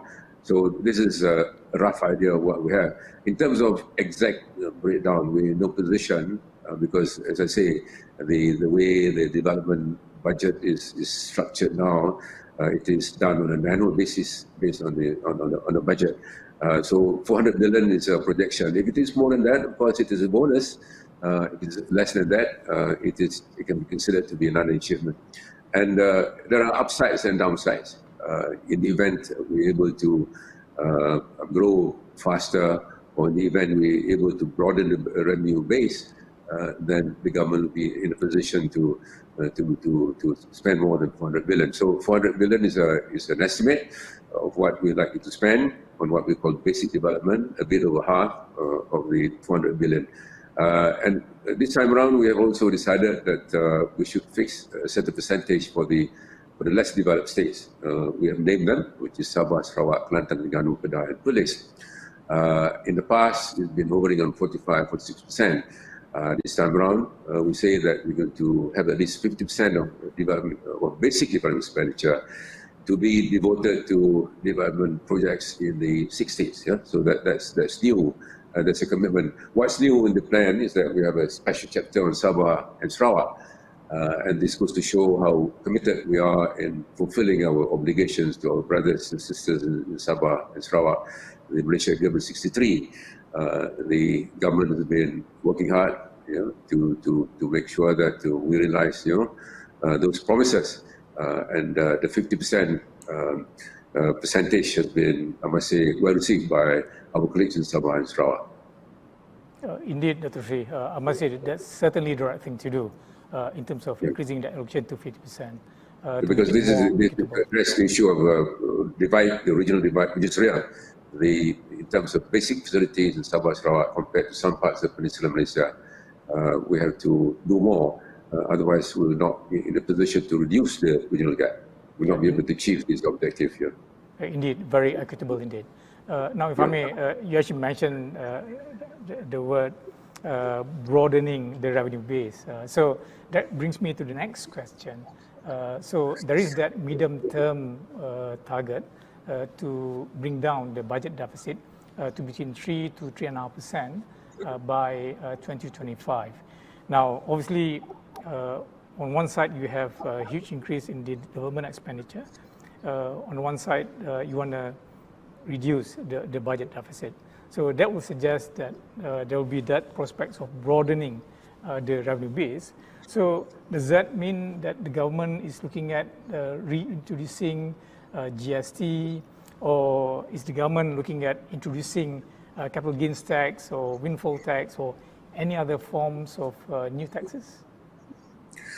Let me address that from two angles. Firstly, our Malaysian people, of course, all of us would love to have better facilities, better hospitals, better schools, not just in terms of quantity, but quality. So there's a demand from that side. And our colleagues in the poorer states want to have access to basic facilities such as water and electricity. So that's on one side, which is there's pressure and demand from our people to enjoy better facilities, and that's natural. As we move up to become a high-income nation, naturally we want to enjoy a better standard of living. On the other, you have the revenue side. So on the one hand, you have the need to provide better facilities to our people. On the other, you have revenues which have not been expanding as fast. You look at tax buoyancy, for example.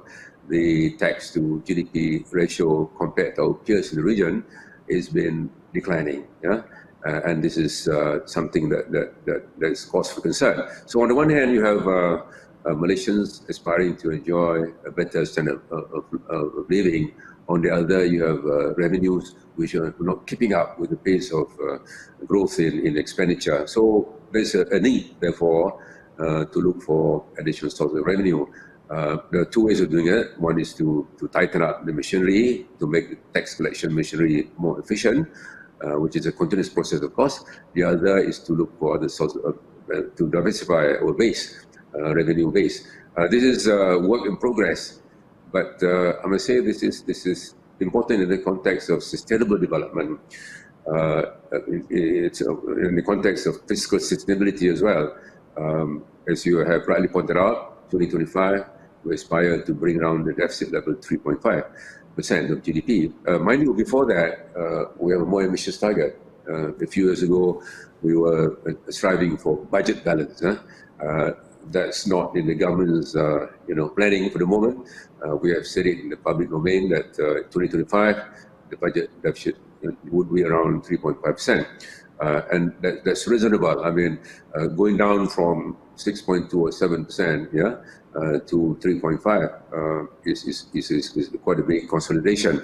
But it is impossible to achieve budget balance. We believe it's not the right thing for Malaysia to do, to have this budget balance.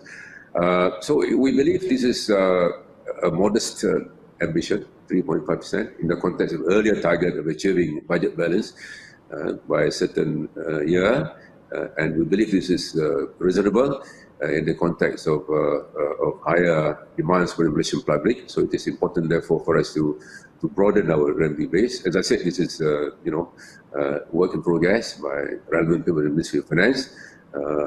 Not too sure when the decision will be made, but as mentioned a few times by the government, this is not an opportune time to discuss higher taxes. I mean, we're still in crisis mode, but there will come a time when we have to revisit the whole issue because it's not going to be simply not sustainable. I mean, indeed, very much understandable. Dato' Sri, if I may, sticking within the theme or element of prosperous, you mentioned a bit earlier about PPP. Now, in the 12 Malaysia Plan document, and in particular in the speech delivered by the Prime Minister, it was mentioned about PPP 3.0. You perhaps enlighten us on what is that specifically? Are we looking at the more true PPP as in user pay model and not so much of PFI, private finance initiative, and how will that impact government's finances? Firstly, in the last 10 years, in the 10th and 11th Malaysia plans, the government has decided to allocate 30 billion for PPP projects to assist projects which are probably on the verge of being viable, the tipping point. So that they achieve the tipping point. And if I'm not mistaken, about 20 billion has been, the allocation was 30 billion, but what was actually provided in the last 10 years was about 20 billion. But that's been very useful, that 20 billion, useful in terms of financing some privatized projects. Quite a few, some highway projects, for example, the West Coast, WCE, for example, which is still work in progress, has received quite a bit of government assistance. PPP 3.0 means we are looking at a more sustainable model. What was done in the past, of course, under the circumstances, when we have a stronger financial position, that was the right thing to do. To assist the private sector, we want, because in terms of multiplier, those projects have resulted in quite significant multiplier projects. The ports and the education institutions and hospitals and roads, highways built under the PPP 1.0, 2.0 have been instrumental in driving the country's economic growth. Those days, the financial situation was a lot better. Under the present difficult and challenging situation, we have revisited the previous model. For example, under the previous model, there's been help given in the form of land acquisition, for example, support loans given with government guarantees, and when in return, of course, we have to pay what we call availability charges, maintenance charges, which is something like rental, lease charges. Going forward, we would like to reduce the financial burden given this very difficult situation. But at some point of time, when the financial situation improves, there's an opportunity for us to revisit the PPP 3.0. The PPP 3.0 is work in progress. It's not yet finalized.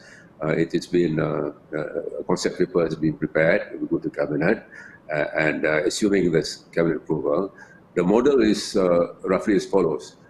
Firstly, we want to reduce the burden, financial burden on the government after the completion of the project. In the past, the two charges, as I highlighted as examples, the availability charges and the maintenance charges, that has been, of course, it is a burden, for the government, because those payments, will be over, in some cases, 10 years, 15, 20 years. So going forward, we have a preference for user pay, which will not result in this additional burden on the government. So what will happen? As I said, this is still work in progress. It's not yet finalized. What might happen is that the government might assist with an amount, specific amount, and let's say, in terms of financial commitment, in other words, the availability charges and maintenance charges will be not part of the model in this new PPP 3.0. But I say these are just ideas. They're still in the conceptual stage, and we hope within a month the model will be considered by the government, and we are in a position to make an announcement. And of course, we have to prioritize the type of projects. Yeah, it can be highways, it can be bridges, or it can be ports. Yeah, we're not fixed on any particular project at this point in time. But the general principle is, number one, there will be some, we are thinking of providing some one-off assistance, number one. Number two, the implementation of the project will not result in an additional burden on the government in terms of paying for those lease payments. In other words, it's going to be some kind of a user pay kind of approach. It's still work in progress. Thank you, Dato' Sri. I must say, in the past, there have been calls for the development of the West Coast Expressway for the southern alignment from Banting all the way down to Pontian and Kukup, for example, on a user pay concept basis. There have also been calls for a good public transportation system, or maybe tram, for example, for Putrajaya and Sabajaya, again, on PPP model. So I guess the idea would be, if you can get the private sector to submit proposals, then the government can evaluate within a very short period of time and negotiate.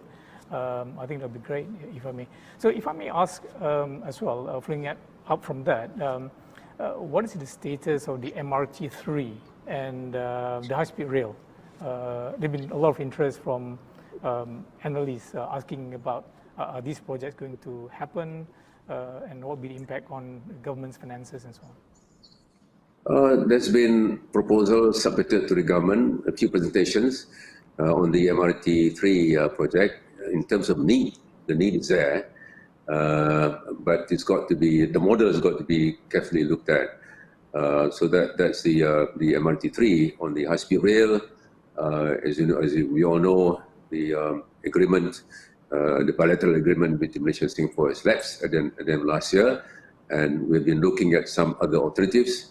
A study has been made, is ready for submission to Cabinet of some alternatives, and we have been looking at, for example, a domestic high-speed rail between KL and Iskandar Puteri. This was a proposal for us to go beyond, to go to north, to Bangkok, for example. But these are proposals. The KL Bangkok is in the pre-feasibility study stage, a very early stages. But the study KL Iskandar Puteri is done. It's waiting for submission to Cabinet. Back to the MRT3, there's been proposals for the project to be done on a modular basis, for example. Given the present financial position, for us in government, what's important is the amount of money that the government's got to put in to enable the project to be successful. From the promoter's point of view, of course, they would want lots of help from government in terms of land acquisition, in terms of support loans, for example, in terms of government guarantees. Going forward, we're going to try to minimize all of that as much as possible. Yeah. So these two projects are MRT3, for example. The need is there. That will complete the loop, of course. Yeah, it is a very, we're now at about 20% in terms of use of public transport. very low for a country at this level of development. We aspire to go to 40, 50, and if possible beyond that. And this is also very important in the context of sustainable development, in the context of the green agenda. There'll be less carbon emissions, of course. A lot of carbon emissions coming from cars on the roads. That's the policy. The policy of the government is to go beyond 20%. The use of public transport, which is very low by many standards, and MRT3 will be, of course, one of the projects which will result in lower carbon emission. In terms of help from the government under the present circumstances, we have to carefully look at the financial implications on government. But when the economic situation improves and with the government's coffers, are being boosted, then we can revisit some of these projects. Thank you, Dr. Seri. Indeed, if we are serious about increasing the public transportation modal share to 40%, we do need the second line, the MRT3 flight, because they provide a lot of interconnectivity, if I may. Of course, we do appreciate the affordability level as well. So if I may move on to the second element of inclusive.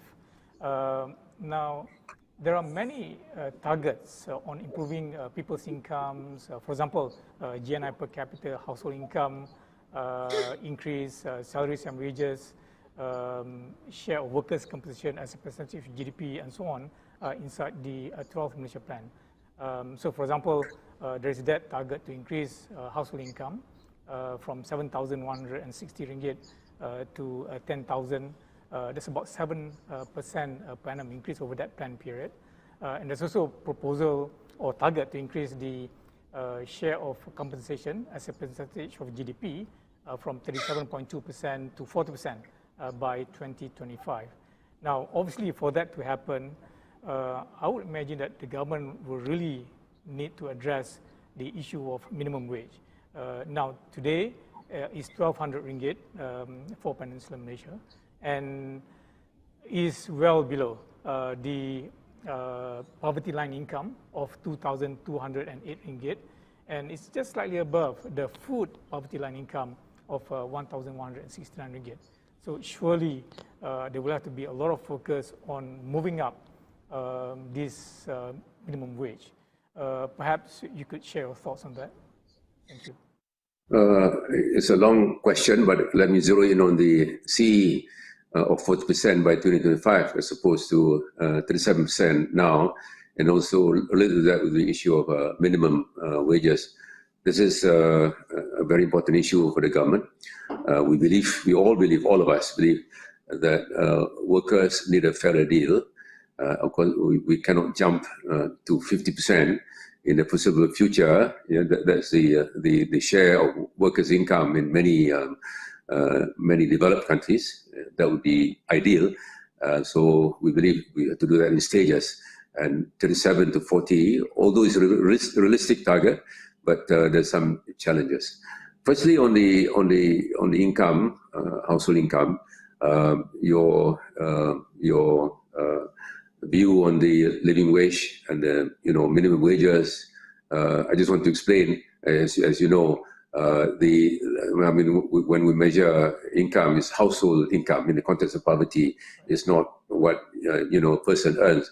A person in a household might have another person who's working. When it comes to calculating the income, is household income. So a person might be earning 1,200 per month, but the wife might be working and he might be doing some side business. So this is a matter of clarification. So the 2208, the PLI, poverty line income, is household income, not individual income. And this is a small matter. But the main thing, I think, issue of minimum wages, and secondly, issue of CE of 40%, compared to 37% now.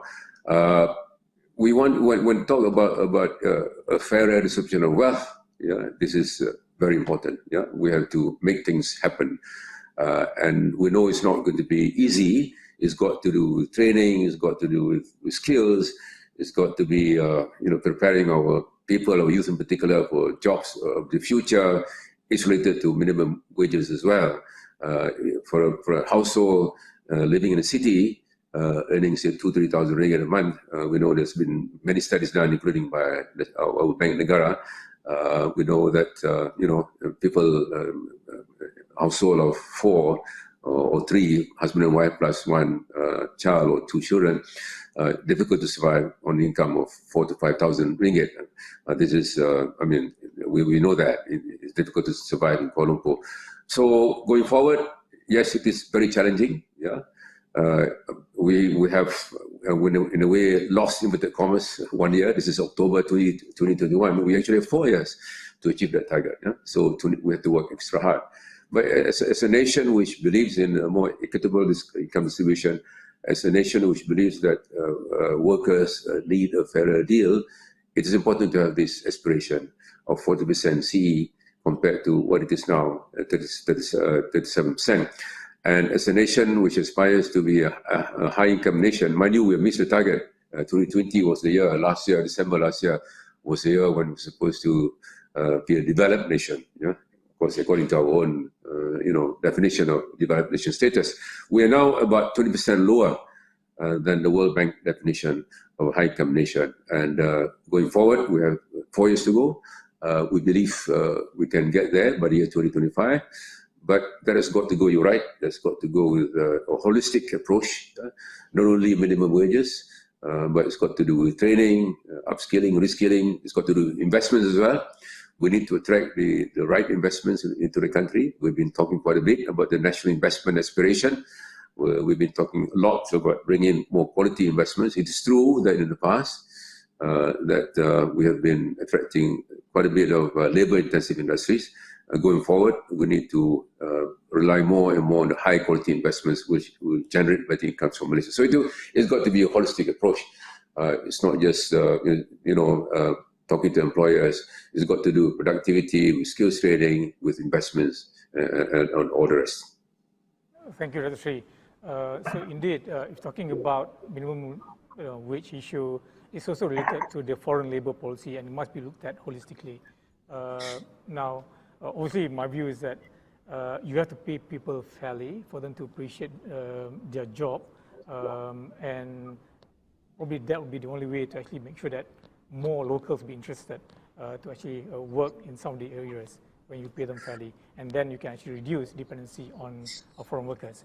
Speaking of which, there is that cap of 15% of the labor force, whereas today it's at 14.4%. So some are saying, look, are we setting a too high a threshold? The fact that it's actually above our current level, shouldn't we be more aggressive in terms of lowering the figure from 50% down to much lower to encourage more local employment? In this day and age, it is difficult to understand why we cannot get exact numbers. So that's one problem we have. The issue undocumented. If we assume we have now a labor force of 15 million, and that or 16 million, say, so that 15% would be 1.6 million plus 800,000, 2.4 million. There have been numbers, been bandied about in the country that there's about 20% of foreign labor in this country, and that's taken into account undocumented workers. I think the main issue we have in this country, we don't have a good database on this, the number of undocumented workers. There's so many estimates. There's one estimate that we've been, using for every one documented, there's another undocumented, which means if there were about, say, 1.5, in the past, there's at least another, 1 or 2 million. So that estimate is based on this, on number of documented and undocumented. Going forward, of course, I think enforcement is going to be a lot more effective. The number of undocumented, we believe, is going to go down. Some have already gone back, actually, a few 100,000 have gone back. In construction, for example, the numbers for migration, in terms of documented, there were about 1.7 and 1.8 million. That number indicates there's only 1.1 million, which means that in the last 1 year or so, 700,000 have left the country. So that's good news in a way. Yeah. So there's about 1.1 million documented foreign workers. If going by the earlier estimate of 1-to-1, so 1.1 plus 1 will be 2.2 million. So that I'm giving you where we're coming from, the 15%. The 15% is based not only on documented, but also on the unofficial estimate of undocumented as well. Having said that, of course, it is important. I mean, this is we know that some sectors will continue to need foreign workers. That's why we got this target, fairly high target, as some people might say.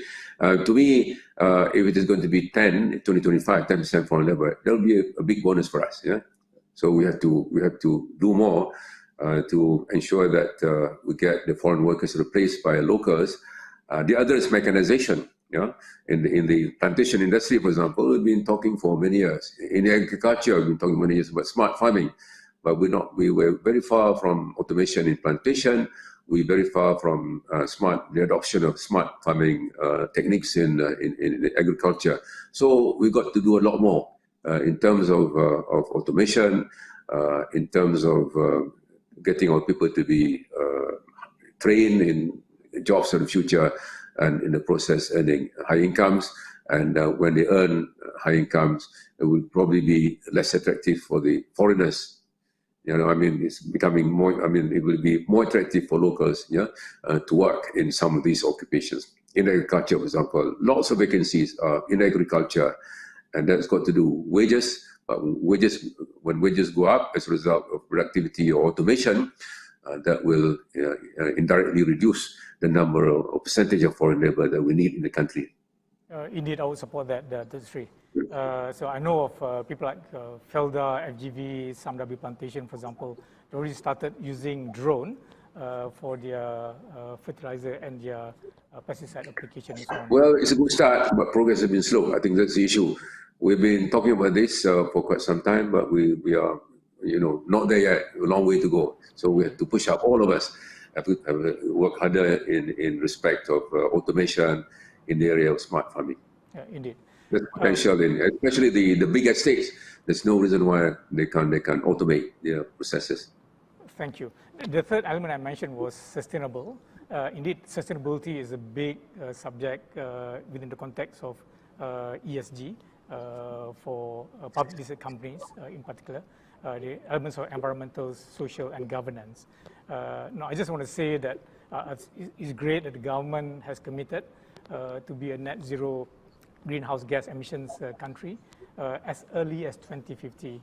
And I think that has set a huge target for the country, and certainly for corporates to also commit to be a net zero company by 2052, if I may. Now, if I can move on to the next topic of CPTPP and RCEP, what is the status of Malaysia's ratification of the Comprehensive and Progressive Agreement for Trans-Pacific Partnership, CPTPP, and the Regional Comprehensive Economic Partnership Agreement?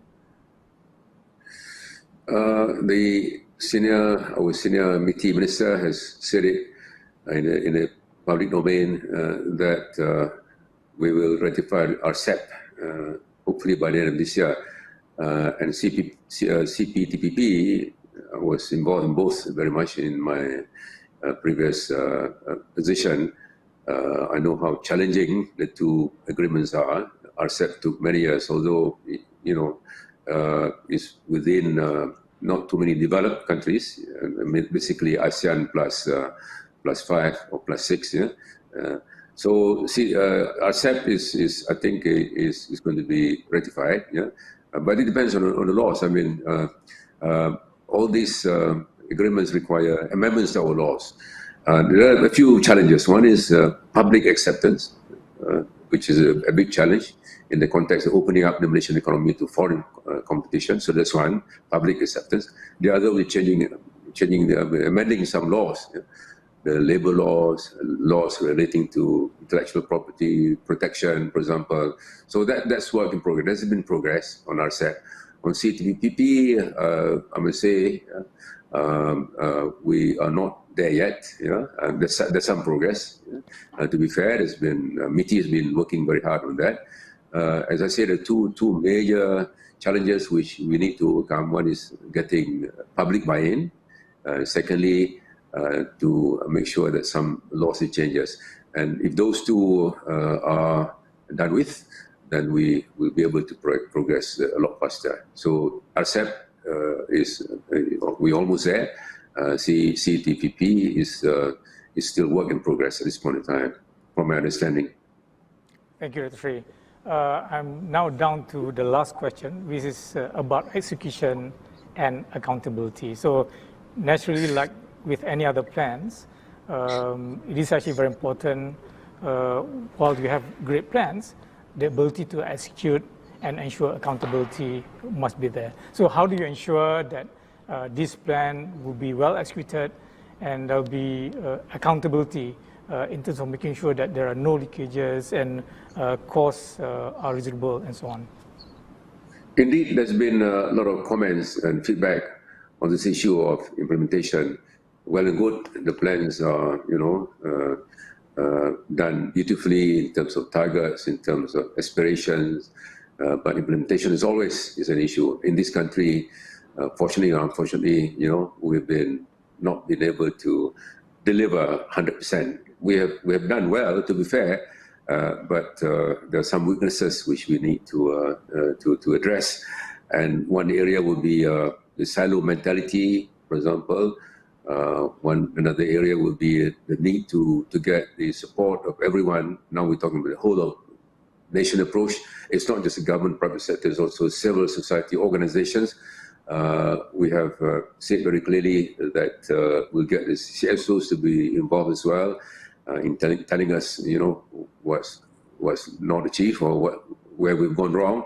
So we believe with the involvement of this approach of whole of nation approach, we believe that we're going to be making a lot of progress. The Prime Minister will be chairing the National Implementation Council, which will meet in about a month from now. EPU is secretary for that, and we need to mobilize every ministry, and we need to get our friends, in the private sector to be with us as well. That's in the area of implementation. Accountability is another. We acknowledge that there are weaknesses in the system, tender procedures, processes, leakages. The government remains committed to make sure that we'll be able to address these leakages. Accountability, we need to enforce. We need to be more committed in terms of enforcing some rules and regulations. We've learned quite a bit in the last plan, and also a number of other issues in the past, and we are wiser now. Hopefully we are in a better position to address issues which we failed to address in the past. So in summary, in terms of implementation, we acknowledge the feedback coming from various segments, including the private sector. We value those feedback, and that has made us even more committed to make sure that we deliver on some of the promises in the area of accountability. We are committed to make sure that there will be no leakages. The 400 billion to be spent in the next 5 years. That's our target for development expenditure. It's not just development, operating expenditure, and other expenditure. We know that this is in this day and age of transparency, accountability. We need to back up, and we need to do a lot more to get public confidence. As in a democracy, we realize that we have to deliver. Number two, we have to make sure that we are fully accountable to the public. And we have now in Parliament, quite a robust Parliament we have.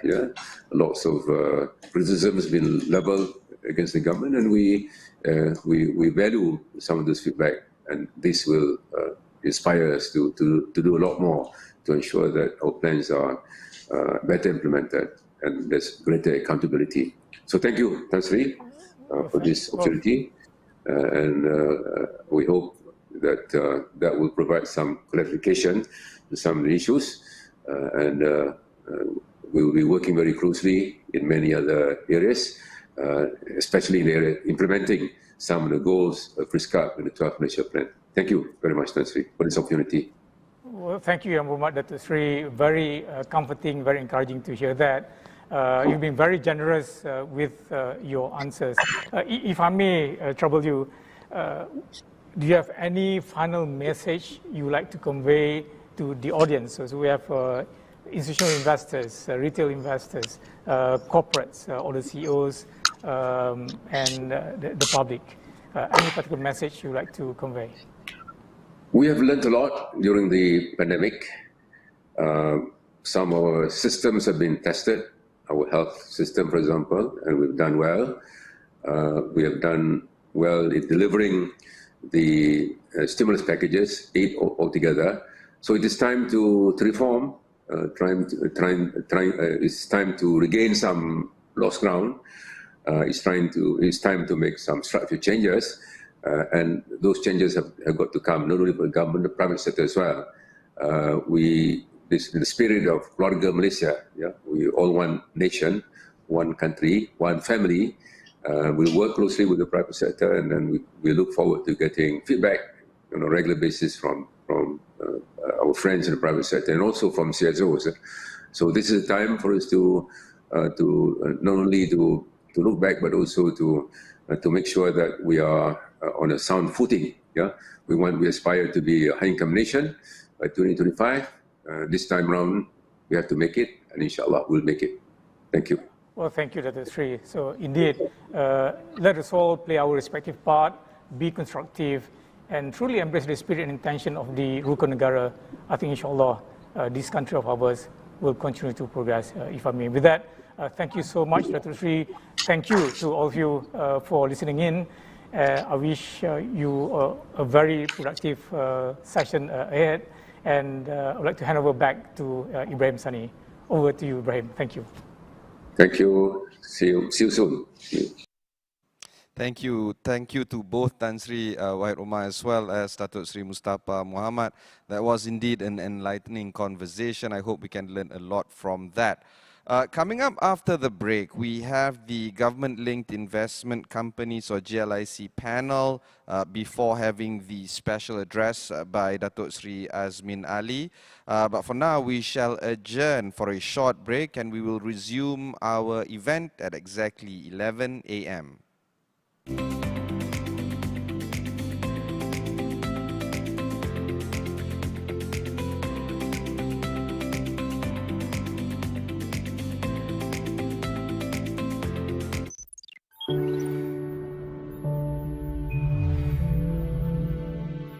At Bursa Malaysia, we give you access to all kinds of doors, so you can profit from all kinds of opportunities.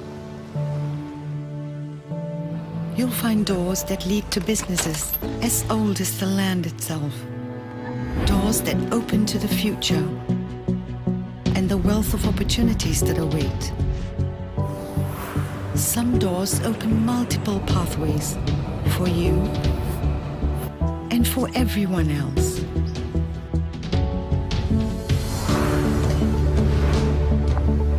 And they are supported by the doors that unlock the energy that powers everyday life.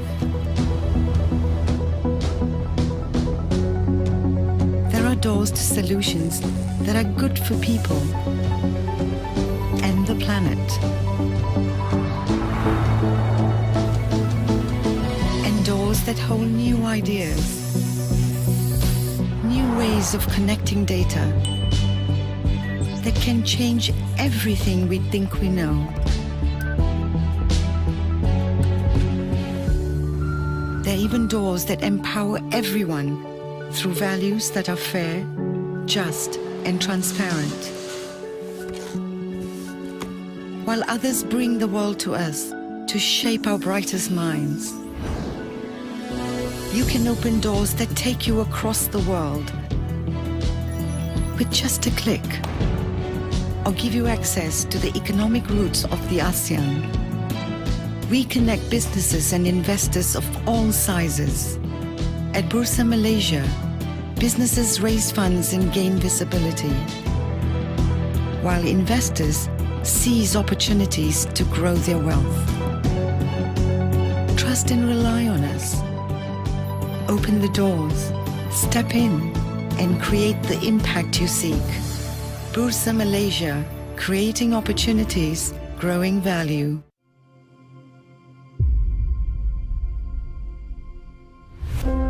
What is our time on earth for? Blessed are we in lands of rich greenery, full of life and opportunity,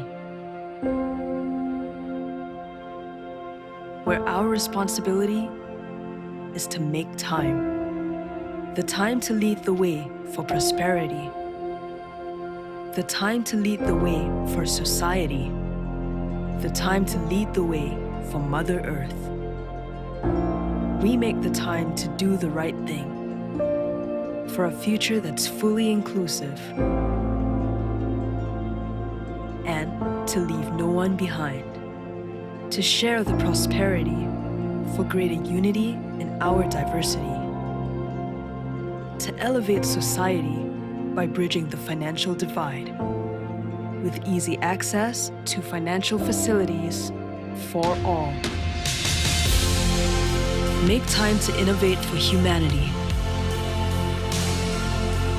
Our solutions and initiatives are investments in a future sustainable for each and every one of us. Everything that we do and stand for is for humanity. For when we humanize how we do business, we're continuously making time for good a reality.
Welcome back to Series 1 of Invest Malaysia 2021, Rebuilding a Sustainable Economy. Let's now move on to our government-linked investment companies panel discussion, or GLIC panel discussion, where we will see a conversation on refreshed mandate recharged capabilities. Before we begin, we shall play the Perkukoh overview presentation video.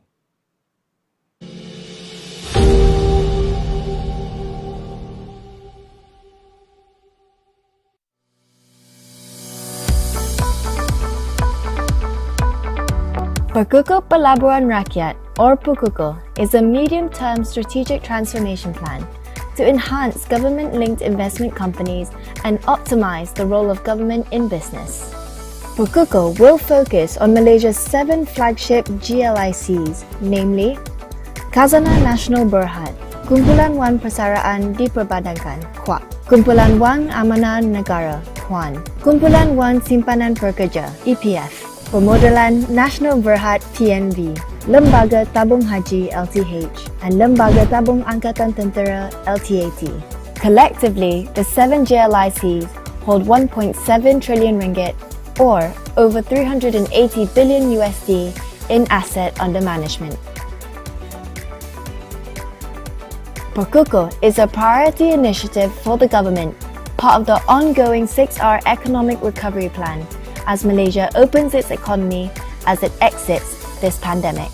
With Perkukoh, we are redefining the role of the government in business and economy, sharpening the mandate of the overall GLIC program, streamlining and enhancing governance and coordination mechanisms. Perkukoh was developed with key leaders from GLICs, with full commitment from the Prime Minister and the Cabinet to ensure this transformation strategy achieves its outcome and drives the Malaysian economy forward in the post-pandemic era.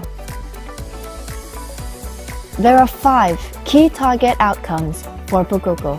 Outcome 1. To sharpen the focus and clarity on the distinct mandates of Malaysia's sovereign wealth funds and institutional investors. Our SWFs, consisting of Khazanah, KWAP and KWAN, will collectively drive socio-economic developments of catalytic investments, providing for fiscal needs across time horizons and custodianship of national assets. Institutional investors, being EPF, PNB, LTH and LTAT, will focus on meeting risk-adjusted returns for their contributors while playing a complementary role in national development. Outcome 2. Enhancement of development focus and catalytic investing to spur growth in new high-value sectors. SWF will spearhead this push with capital allocated towards catalytic investments, while institutional investors, being the major source of patient capital in the country, will also have their key roles. Outcome 3. Crowd-in of private investments by streamlining the role of government in business.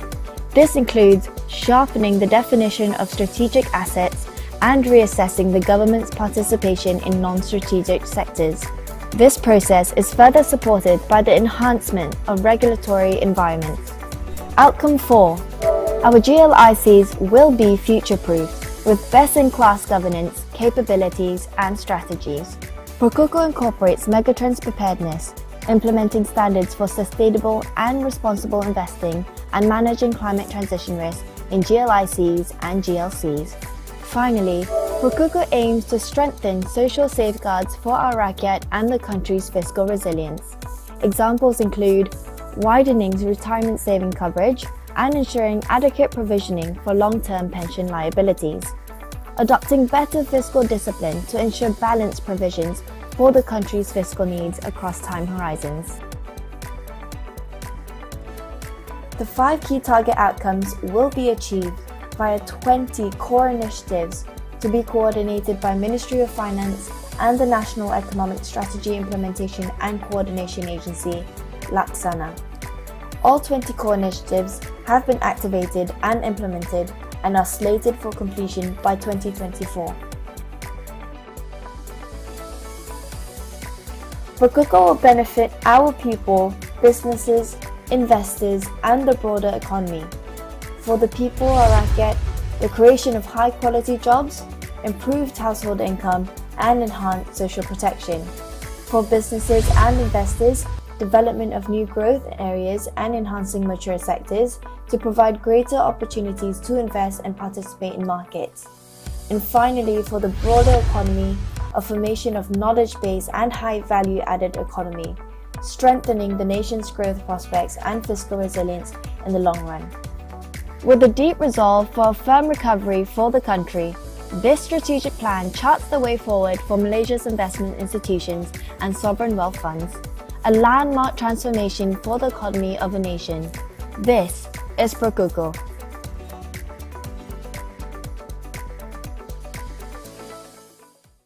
This is Perkuku.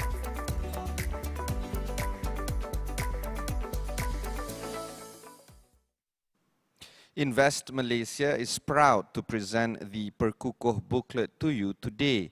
You will find more details in the booklet, including details on each of the 20 Perkukuh initiatives. For those of you joining us via the Hello platform, the booklet is now available to you in your briefcase located at the bottom of your screen. We look forward to engaging on Perkukuh in this panel discussion, and we hope that this will further flesh out the details on this transformation plan.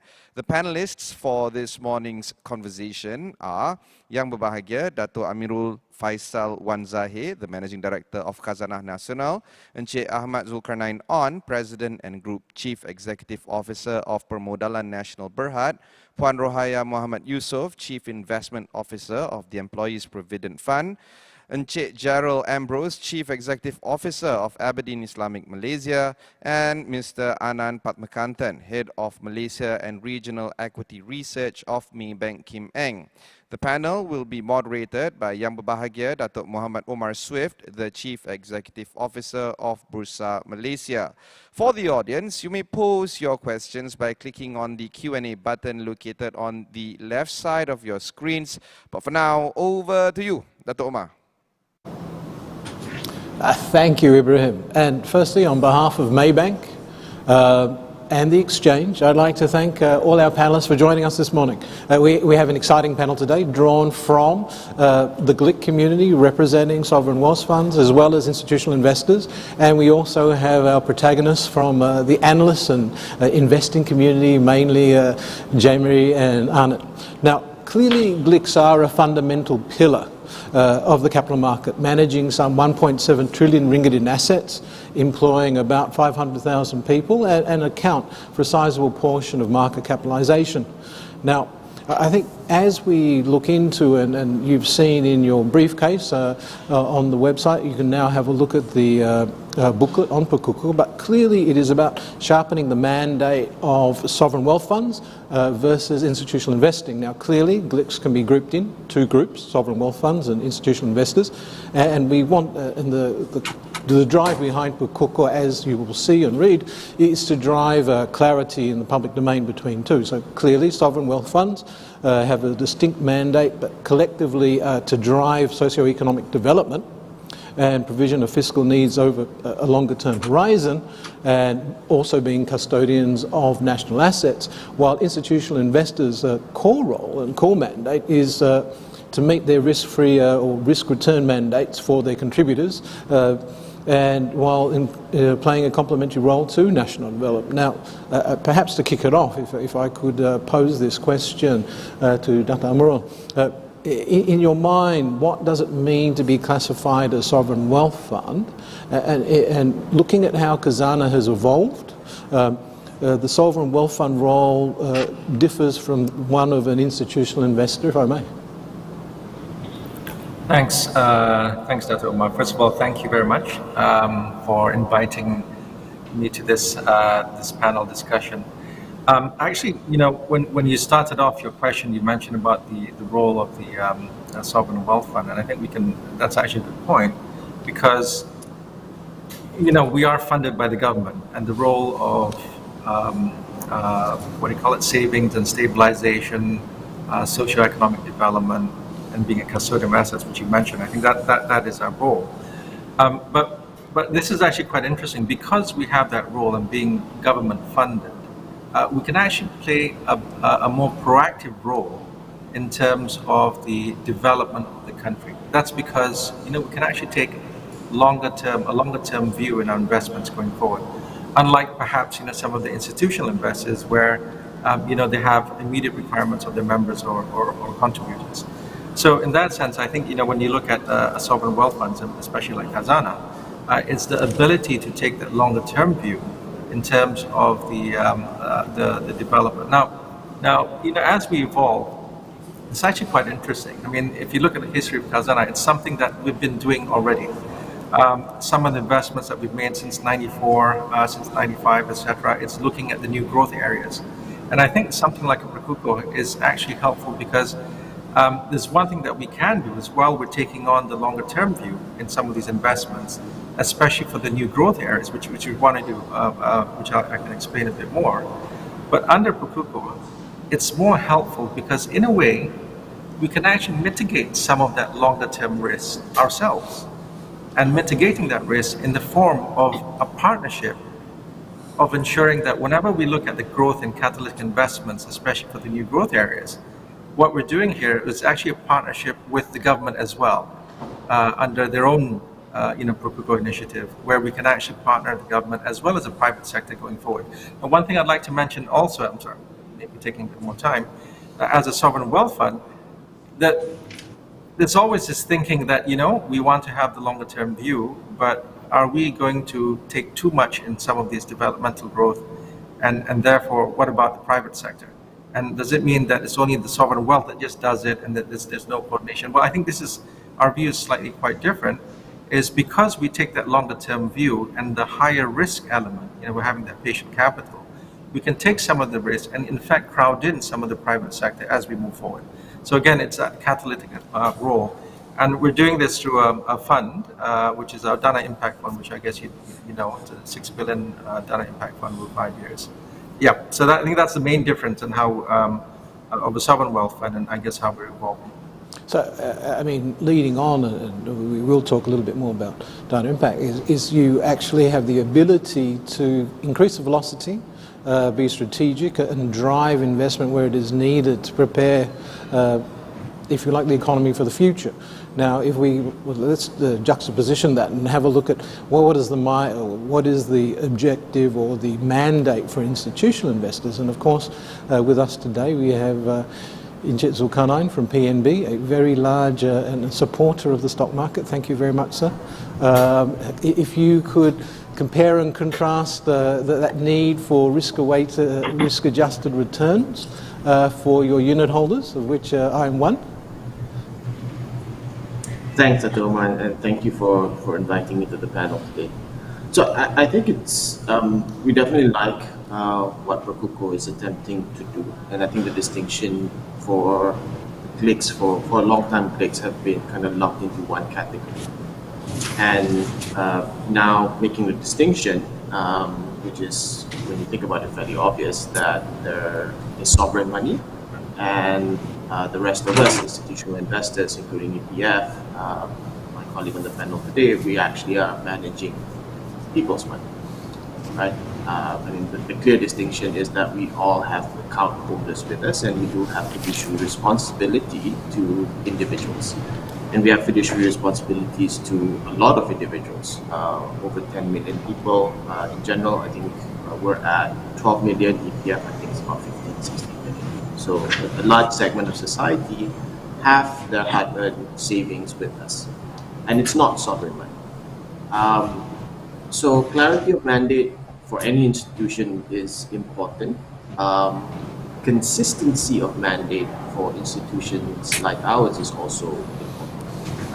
I think when PNB was first set up over 40 years ago, that mandate was very, very clear. When we go back and look at the early documents that led to the formation of PNB, it was already very clear what PNB's mandate was, and within that it already stipulated that the funds for the people must be managed on purely commercial considerations. And fast forward, I mean, we've all benefited from leadership of the past, and these are fairly large institutions today, so that it's important that we continue to be consistent with these mandates, and they generally are singular mandates, and we are consistent with these mandates as we go forward as well. Because that's how you protect and uplift institutions, right? Clarity of mandate and consistency of mandate. It's when you start to introduce new mandates to people like us, institutional investors, that you actually put chinks in the armor of institutions, right? And that's where the potential drift can come from. So the way that we look at it is we have a very clear mandate. We have 12 million people that we're responsible to.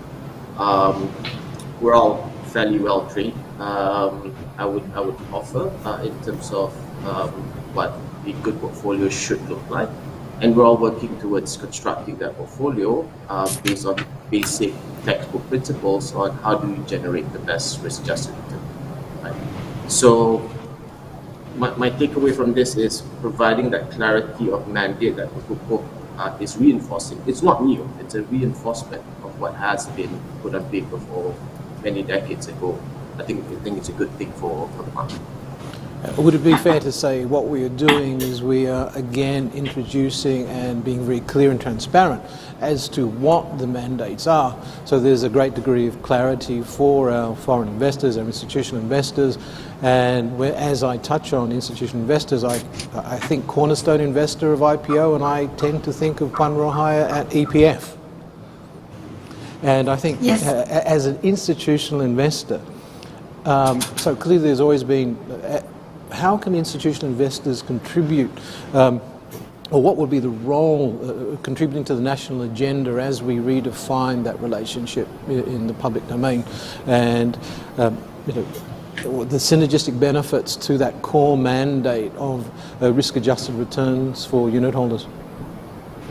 Yes, thank you, Dato Umar. Yes, I think I do echo Chizol with regards to Protocol clearly defined institutional role, which is very much return focused. So as you know that we pay dividend on a yearly basis and based on realized return. Yeah. So it's an important for us to make sure that all investments give reasonable risk-adjusted return, as you mentioned. And again, I would like to echo the point that we have 15 million members with us, and about 7.6 members are active members. And with this, as you know that recently with the COVID initiatives, EPF introduced 3 large withdrawal initiatives, which was Lestari, ICNR, and iCitra. So that came to about 100 billion withdrawals, massive withdrawals, 100 billion withdrawals. And because of that, we do see a fair bit of withdrawals from the B40 and M40 group, which is quite worrying. Just to give you some statistics today, about 6.1 million members have now got saving less than 10,000. And from there, about 3.6 million is near zero in their savings accounts. So that's alarming, actually. And that is actually may lead to retirement crisis at some point when they are due for retirement. So I think it's important for us to ensure that we are able to give a good return, a reasonable return, to replenish back their savings. And obviously, growing the economy, going through the recovery stage is important for people to get back to jobs and continue to save in their EPF. So that's an important element for us today. I think just building on that, so as Tan Sri Wahid shared in his opening remarks, foreign investors are back, so to speak, for the first time since 2019 in August and September. And wearing that hat, perhaps let's have a look at the context of the Kuku. And if I could actually pose a question to you, Jerry. What do you see as the main barriers for international investors to invest in the new growth sectors for our economy, bearing in mind we have a vision of being carbon neutral as early as 2050, and we do need significant investments in that space? Well, I think I'd echo what Encik Zul and Puan Rahaya have mentioned before. The two words, I suppose, for the main key elements for foreign direct investment, but to some extent to portfolio investment as well, and that is a clarity and consistency. There, right now, seems to be more money roaming the world looking for a home that's offering a decent return than there has ever been before. I think we have the central banks of the developed world to thank for that, and whether you like it or not, that is a fact. But I do think that in order to invest in Malaysia, there has to be some government support and clear indication that the government policy will remain unchanged over the longer term. I remember when I first came to Malaysia, Malaysia had offered various incentives for multinational electronics companies to set up in Malaysia, and it was a massive success. I didn't realize it was going to be such a success at the time, in the late 80s, before most of our audience was born. But there was even a film about it, Disclosure. I think Demi Moore was cited in Penang at one stage. But that was a huge success, and it's gathered momentum and has been a massive success with the private sector participation and foreign direct investment. I would say conditions are extremely favorable at the moment. I'd say that in terms of portfolio investment, foreign investors are almost out of the Malaysian market. Of course, there has been a small improvement, as pointed out by the Prime Minister and by Tan Sri Wahid, that there's been net buying in August and September in Malaysia of something like 2 billion ringgit. But that's really just at the cusp, just the edge of what can happen. And we live in an exponential age when things suddenly move very fast. I think conditions are really pretty good. And if you look at Malaysia, we have a rule of law. There are, clear property rules of ownership. We have, I think, an excellent infrastructure. I was told that we weren't going to have water, but actually water's been returned already here in Petaling Jaya. I don't know about you in Kuala Lumpur. We have an educated workforce that speaks English. We have, I think you need clarity of capital movement as well, and we still have the remnants of capital controls here, but certainly there's been a great deal of liberalisation. But that's another key factor, that the government has to be accommodative to money coming in and coming out.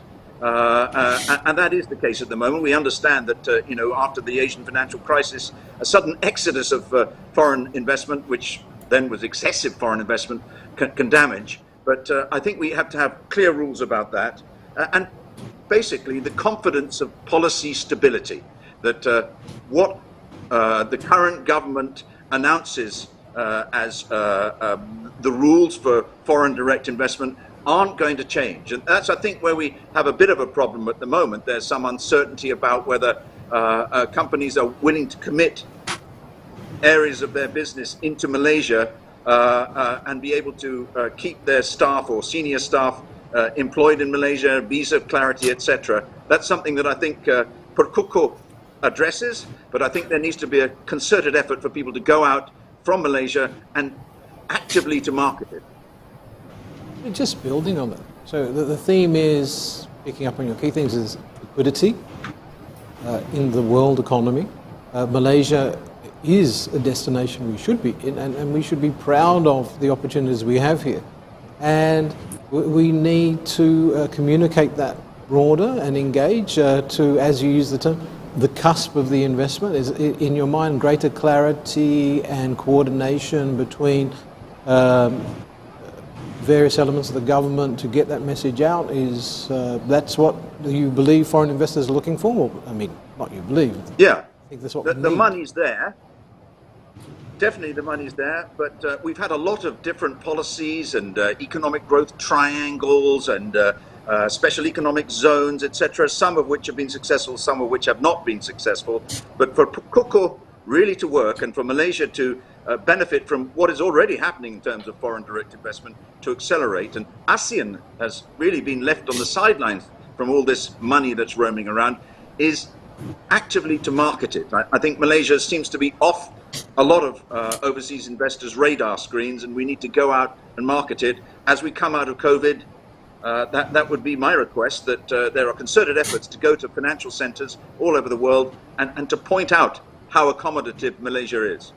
Well, thank you for that feedback, Jerry. And I think we at the Exchange take that on board, and my colleagues at Maybank will also take that on board, because we have a role to play in facilitating that. I see a wry grin on Dato Amul's face as we mentioned that. But I think the key thing, clearly, you can see in the Pokoko envisages establishing a new growth ecosystem council, which would coordinate and begin to address some of those points that you raised. But more importantly, we need to communicate that to the wider world and investing public to make sure that Malaysia is on the investment map. Because clearly, from our perspective, and being selfish as the Exchange and a component of the capital market, we want to see new growth entities come through and eventually seek capital on our exchange, if not the world exchange, and secondary listings and the like.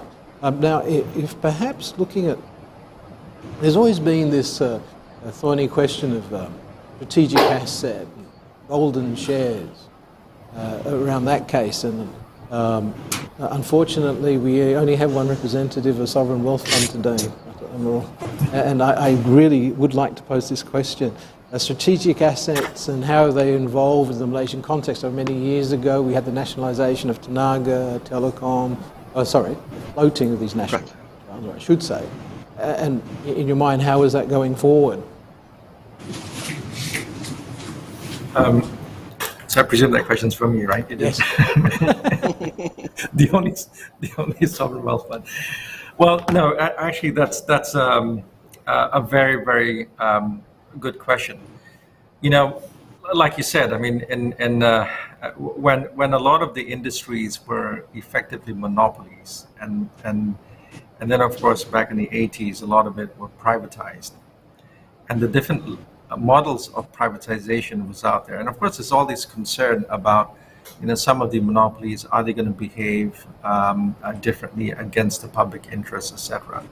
So as a result of that, you might say that, you know, various different mechanisms were in place in order to ensure public interest. And of course, some of it is also national interest as well. So when you actually move forward, right, of course, things evolve, right? Matters evolve. If you look at the banking system, financial stability is of national interest. But how that is governed, of course, is via the central bank. You know, you basically have regulations, right? And I think over time also, you might say that certain things are strategic. You know, they are of national interest, but how you govern them is different. But also over time, the definition of what is strategic could also change. I mean, one of our board members keep on telling me this, and you know, in the old days in towns, and this is perhaps where you used to live, Jerry, is the castles were strategic back in the day. Of course, today castles are museums, right? What's so strategic about castles? And you know, so again, over time, things evolve over time. And I think under this initiative, Perkuko, it's actually quite timely that we take stock and really understand what is of national interest and what it is, and the maturity of the market, the maturity of the industry, whether or not some of these interests needs to be done via shareholder ownership, or whether it can be done via a regulatory system. And not only taking stock of what we have, but also putting in place where we constantly review that. So that's actually quite helpful, you know, for sovereign wealth funds for me, because we're taking an opportunity to, you know, for the government to really define that as a framework going forward on what is strategic and what is not. Thanks, Dato. I think just building on that, at Bursa, there's always been a lot of talk about GLCs, PLCs, but actually we only think about PLCs. Once you're listed, you're listed. The rules are the same. And I think, Anand, you've been very patient, waiting, and so I'd like to pose a question to you. Now, in our mind at the Exchange, we do not differentiate. Same obligations for a GLC as a PLC, and we don't use the term GLC anymore.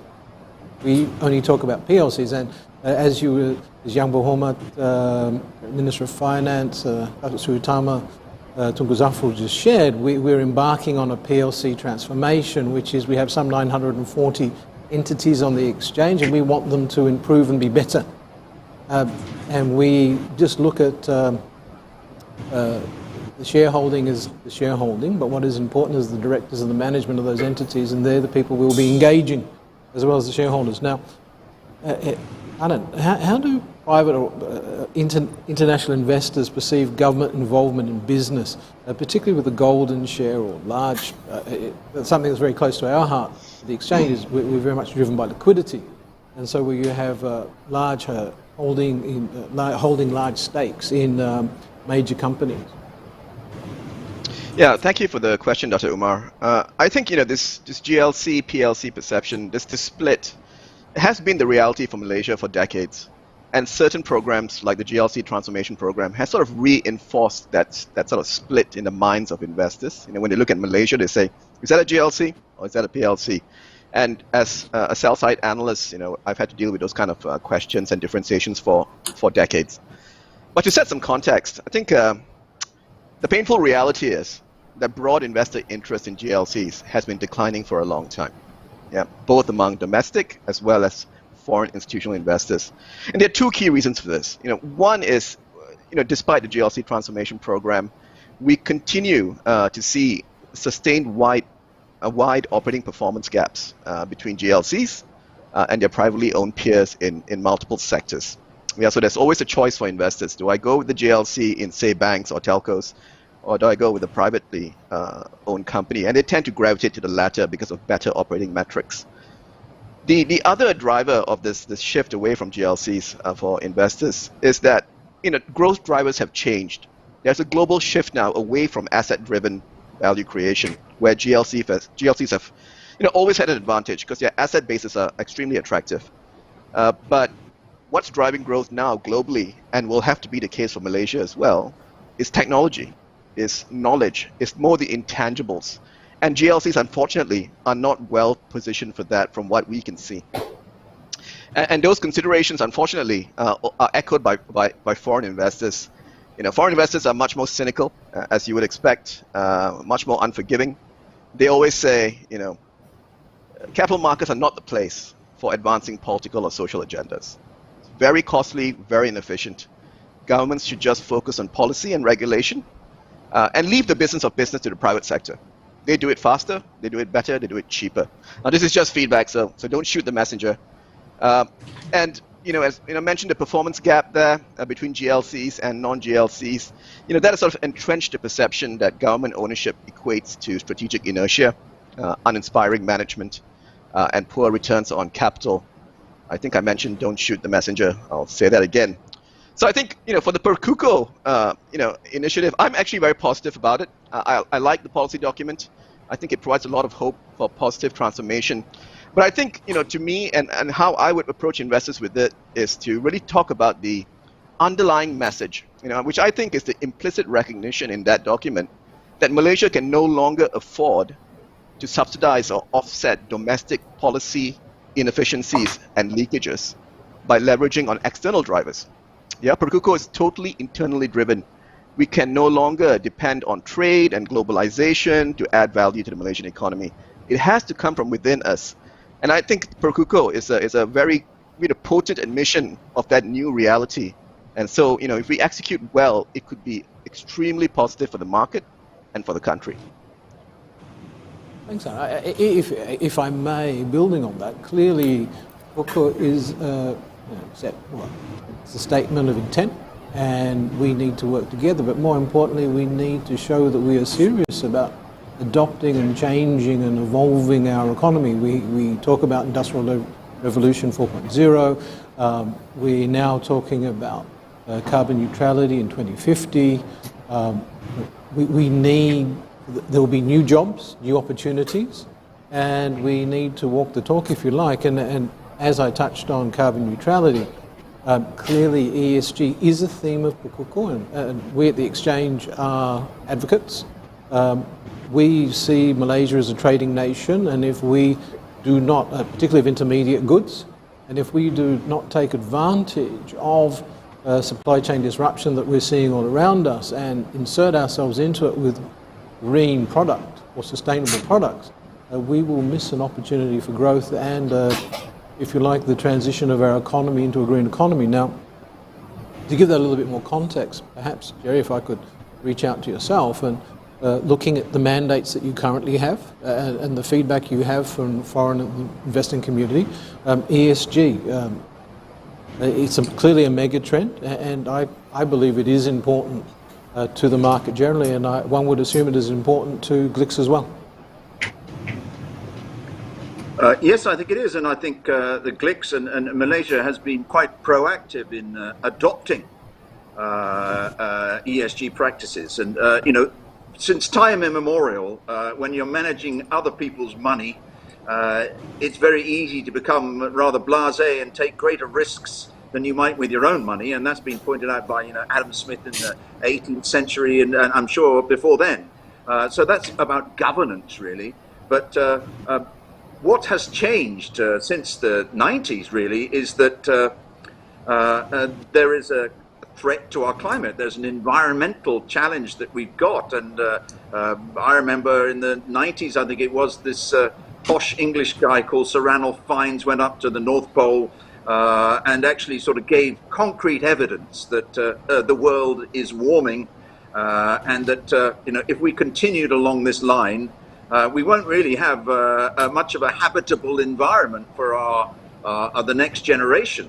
And here we are 20 plus years later, and I think it's absolutely clear. Even Donald Trump, even Jeremy Clarkson is admitting that I think that there is a definite climate change. And from our point of view, and I think from the point of view of most institutional investors, as important as finding out the value of a company, its balance sheet, its cash flow, its future profitability, what they do with the profits, etc., is that the management of a company has taken into account the risks and opportunities that present themselves by this inevitable change that has to be made to adjust to climate change and to try and keep temperature rises down and to meet the requirements of the PRI. And of course, we've got in November in Glasgow, I think, the next COP meeting, in which they will inevitably come out with greater commitment, greater funding towards adjusting towards climate change. So, when I was a kid, I worked on farms and we'd burn the stubble after we'd done the harvest, etc., creating massive sort of smoke flames everywhere. Everybody had fires at home. Those days, I'm afraid, are gone. And we have to make adjustments. And if a company doesn't take these factors into account, they will be left stranded. There are huge adjustments to be made and huge opportunities that will arise from the environmental changes that are happening. Similarly, we've all been buffeted here in Malaysia with accusations of modern slavery and trafficking, etc. This is something that has changed massively. Slavery isn't just sending 4-year-old kids up to sweet chimneys in Victorian times. It's a lot more than that now, and you have to be sensitive to it. Like it or not, it's here. And it's something that I think Malaysia and the institutional investors in Malaysia have been very proactive in adjusting to. Thanks, Jerry. If building on that theme, Puan Rahai and the exchange of myself, we've been talking a lot about standardization of disclosure. And clearly Pukoko is going to drive that as well, because at the end of the day, what is not measured or disclosed does not happen. That is a truism. So if I may pose to you, Puan Rahai, I know EPF has been a signee of the Principles of Responsible Investing, PRI, since 2019 and is actively adopting ESG practices. So how do you see a unified ESG standard benefiting all GLICS or benefiting our market? Okay, yes. So Pukoko has came up with Initiative 11, which is addressing sustainable investing. So they are collaborating with the IIC, which I chair at this point in time. And I think that's very important to address this standardization. So we have to drive these coordinated efforts among the GLICs on disclosure of minimum standards, and setting baseline standards is very important. Creating country reference standards. I think in the UK that's already being implemented. So I think why we believe that this is very important is, of course, we need to see quality and timely of disclosure by companies. We want to avoid investing companies to put lots of resources but disclosing irrelevant ESG information. And at the same time, we would like to see improved inconsistency and comparability. So greater uniformity will help GLICs to better assess the ESG performance of company. And obviously, it should increase effectiveness in terms of managing ESG risks in portfolio companies with better coordination across GLICs. So this is very important, actually, to have this standardization. Perhaps, Bursa or authorities could make, for example, mandatory standards by adopting TCFD, for example, so that can actually have companies quickly get into standardization with the help of authorities. No, I think a gentle nudge to be a catalyst for change will be forthcoming. We do have work we've engaging the public and PLCs for feedback in that space, and we'll be taking that forward. So thank you, Padre Haya, for that feedback again. Moving on, we've talked about the environment, we've talked about the social piece, which we've touched on. I think governance also moves the dial, if I may. And I'd like to pose a question to Anand. I mean, what does strengthening governance sort of structures translate to in a wider national context in your mind? Yeah, I mean, governance, extremely important. I mean, when we look at ESG and institutional investors' consideration of ESG in Asia context, G or governance is by far the biggest consideration still. Yes, E and S are increasingly important, but if you don't get your G right, pretty much nothing else really matters for these investors. I think in the local context, in the GLC governance context, definitely, we do see a lot of progress in terms of the infrastructure and the frameworks for good governance. But it's a little bit like just that saying on justice, except maybe a little bit the other way around. Governance must not just be seen to be done, but it must actually be done. Yeah, so we have a lot of good infrastructure, pages and pages in annual reports talking about governance, high-profile appointments, independent board members, but ultimately all the boxes are ticked. But if the company is not performing up to expectations or comparable to peers, I don't think these policies and procedures mean very, very much to investors or the economy.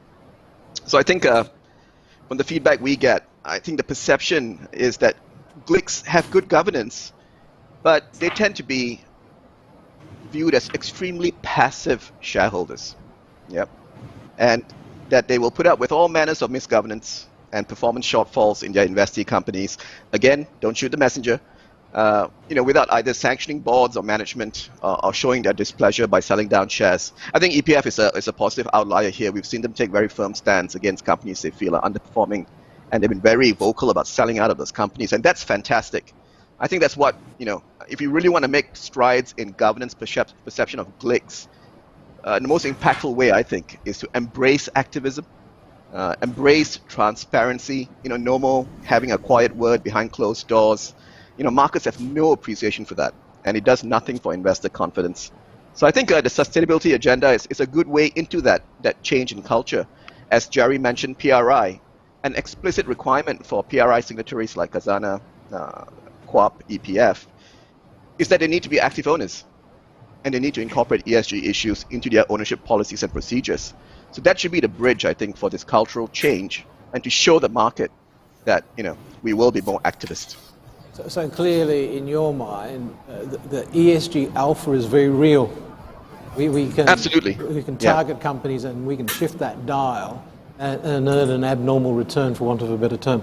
Now, if I may, I'd like to ask a quick question as we're starting. I'm getting the little messages to wrap up and move on to Q&A from our audience. Why, in your mind, why is it important to show GLIC practice as best in class in governance? But I think we have answered that question a little bit, but I'd like to hear your perspective on it. Sure. So I have a lot of agreement and sympathy for what Anand is saying. I think Malaysia's done quite well on corporate governance over the past 23 years or so, since the Asian financial crisis, right? I think those of us who remember what governance was like then, we've made great strides. We don't have big blow-ups anymore, etc. So we've gone from what I would classify as subpar to par.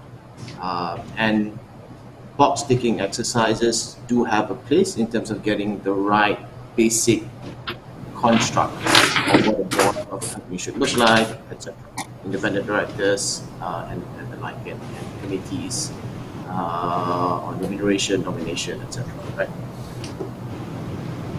But I think governance shouldn't stop just there. Governance is not just about ticking the boxes. Governance is actually about making sure that boards in particular and the relationship between boards and management. And don't forget, what is driving this is the classic principal-agent problem, which all of us have learned from for over 50, 60 years. Right? All public companies have an issue with principal-agent problems. That's a classic agency problem that all of us deal with. And the standards for governance, it should now be about, is the board nimble and agile enough to steward the company towards a strategy where there is continuous generation of shareholder value, and less so about holding on to the past or to holding on to status quo. And this is a difficult problem to unlock. So how do you do this?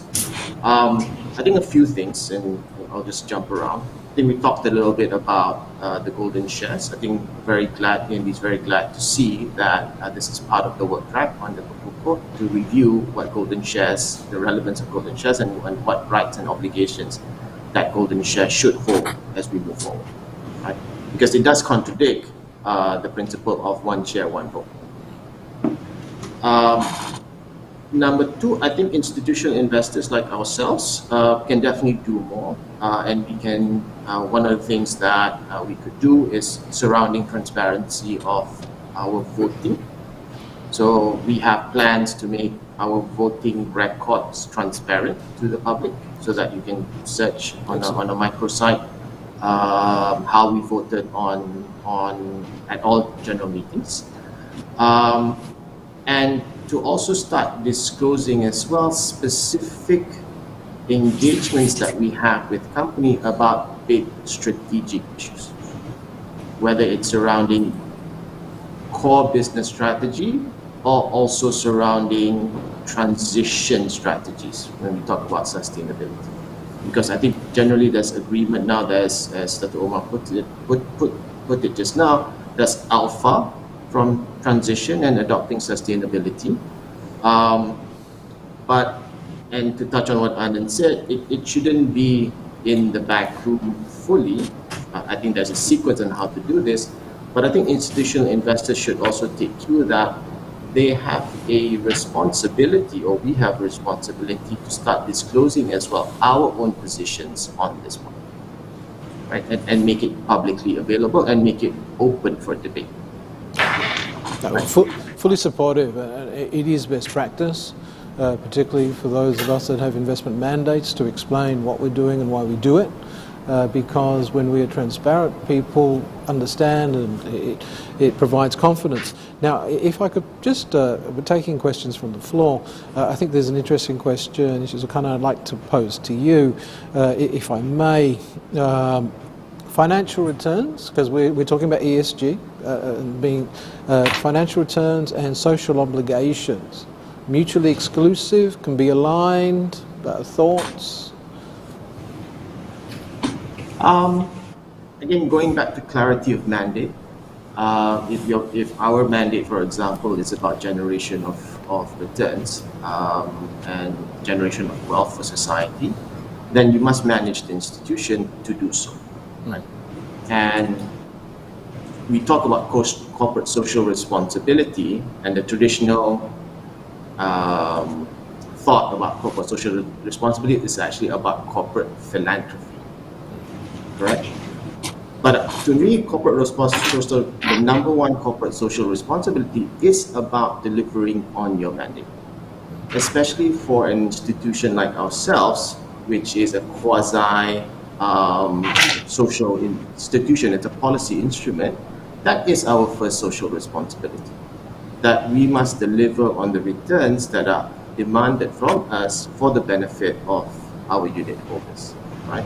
So anything that contradicts that number one responsibility, before we talk about philanthropy, we must have a very serious discussion about that, because that mandate creep is something that we must always resist. Right? So I don't think that there's a conflict between the two, but we must, in our minds at PNB, we're very clear that the first responsibility is about generation of returns. I mean, we have to be, I mean, to reiterate, we have to be clear what is our mandate, what is the task in front of us. And if there is mandate creep, there has to be a conversation around that space. Now, clearly, PNB is an institutional investor. Dato Amarul, you may have a slightly different view because you're a sovereign wealth fund that is acting as a catalytic investor, creating opportunities, if you like, if strategically driving investment. Your thoughts on the same question, if I may? Social responsibility, social obligations and financial returns? I think again, it comes back to mandate, which is what Zul was talking about. And I guess our mandate is slightly different given how we're funded. And in a way, because of how we're funded, we have a longer term view and not just looking at the annual returns, etc. We have a longer term view.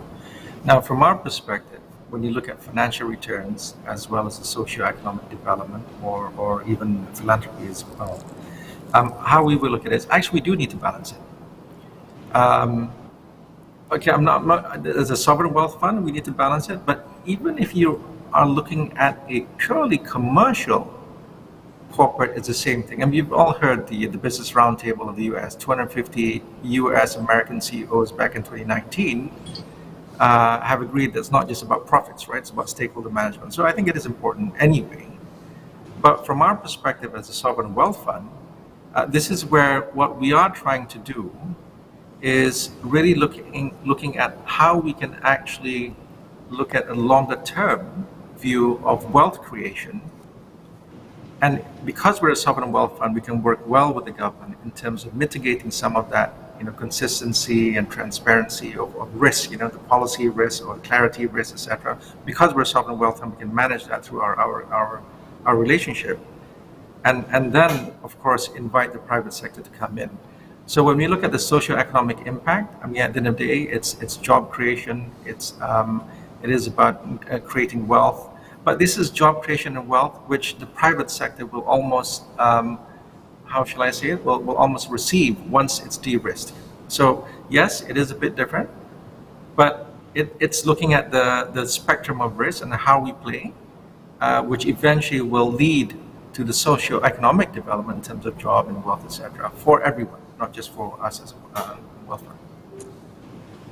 Thanks, Dato. There's an interesting question.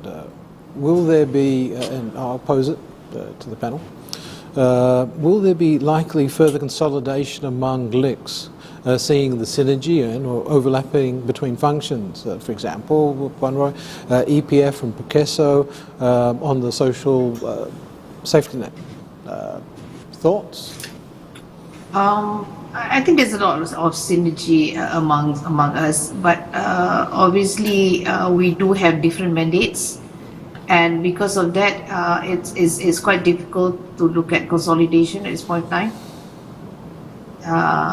That's where I think how I answer that question.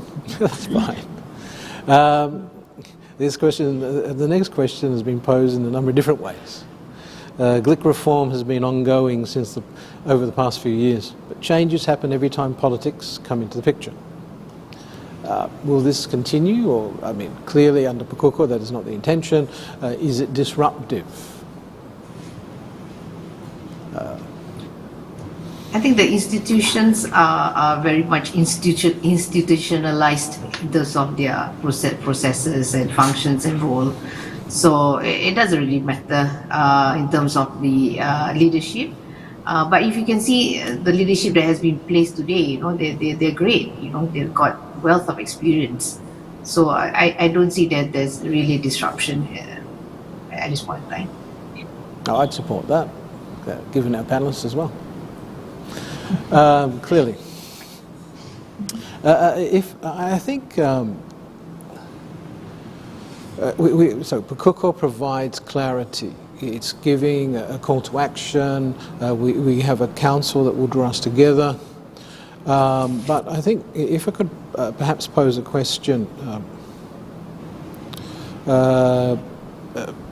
perhaps to Dato' Amrul, given Khazanah's mandate, what do you see as an immediate challenge or an opportunity that ESG presents to you as you survey your investment portfolio? What resonates? What would allow you to play a multiplier effect to then provide assets for my institutional investors? Okay.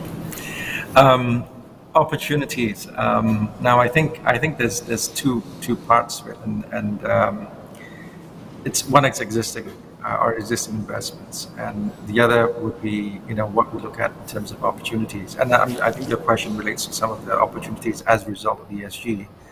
And when you look at it for existing investments, there's been a huge shift of capital away from companies which are deemed to be perhaps not ESG friendly today. But if you are somebody like us, for example, it's an opportunity, because if you actually put in a very clear transition plan, then you're likely going to have a value creation as a result of that. So in other words, they may not be there today, but if you put a clear transition plan and actually a demonstration that it will continue to happen, either managing the carbon footprint or whatever they have in the plan. And if that's clear and it's actionable and you see results, then hopefully what we can see is more value created. People will come back, and therefore that's an opportunity. The other aspect of it is, I guess this is where we look at new areas. And when you look at the opportunities in which ESG has when it comes to efficiency of use of energy, productivity. We talked about mechanizing, etc. Looking at assisting in terms of human rights of labor forces, how we can actually try to address that. I mean, right now, the technology and digital technology give us as this huge advantage today in order to tackle some of these ESG issues. So again, by having that as an opportunity, it's worth looking at. It's worth looking at the ones where we can actually make a difference through the people that are investing in technologies in this area. So again, that's the other way area to look at. Could I just say something, actually, Dato' Umar? Most certainly. Well, it's not directly related in general to what we've been talking about, but I mean, one thing that Khazanah has done, and that they have been setting up, I think, the formation of the equivalent of the British National Trust. I think there's a 55-acre site just behind Tugu Negara that is now open to the public as the nature reserve. You've probably seen around Mont Kiara, there's a site there. I don't think Khazanah are involved in that, but there is a huge increasing demand for Malaysians to have places to get out and see nature. And God has been good to Malaysia in the provision of all these beautiful reserves. And I know that one aim that Khazanah had was to try and keep the spine of the peninsula forestry intact in order to allow wildlife to survive. So it's not that related, but it's something that Khazanah has done really well so far, and I hope they continue. And will continue. I think, Jerry, since you've been on, a lot of what we've been talking about has been capital market shares equity. And there is a question posed from the floor around debt market, the green dividend for bonds. Perhaps, I mean, clearly, are we going to see indulgences for green capital in banks that can then translate into benefit for fixed income holders? Jerry, maybe perhaps if you'd be kind enough to comment on that. I'll do my best. I am an equity dinosaur, having sort of been born and brought up on equities. Fear not, Jerry, we have a very strong fixed income person to the left of you on the screen. All right, okay. Well, maybe I'm just a dinosaur, but certainly, it's difficult to get returns at the moment from fixed income markets simply because world interest rates are a reflection of the liquidity that's awash and the demand for returns everywhere.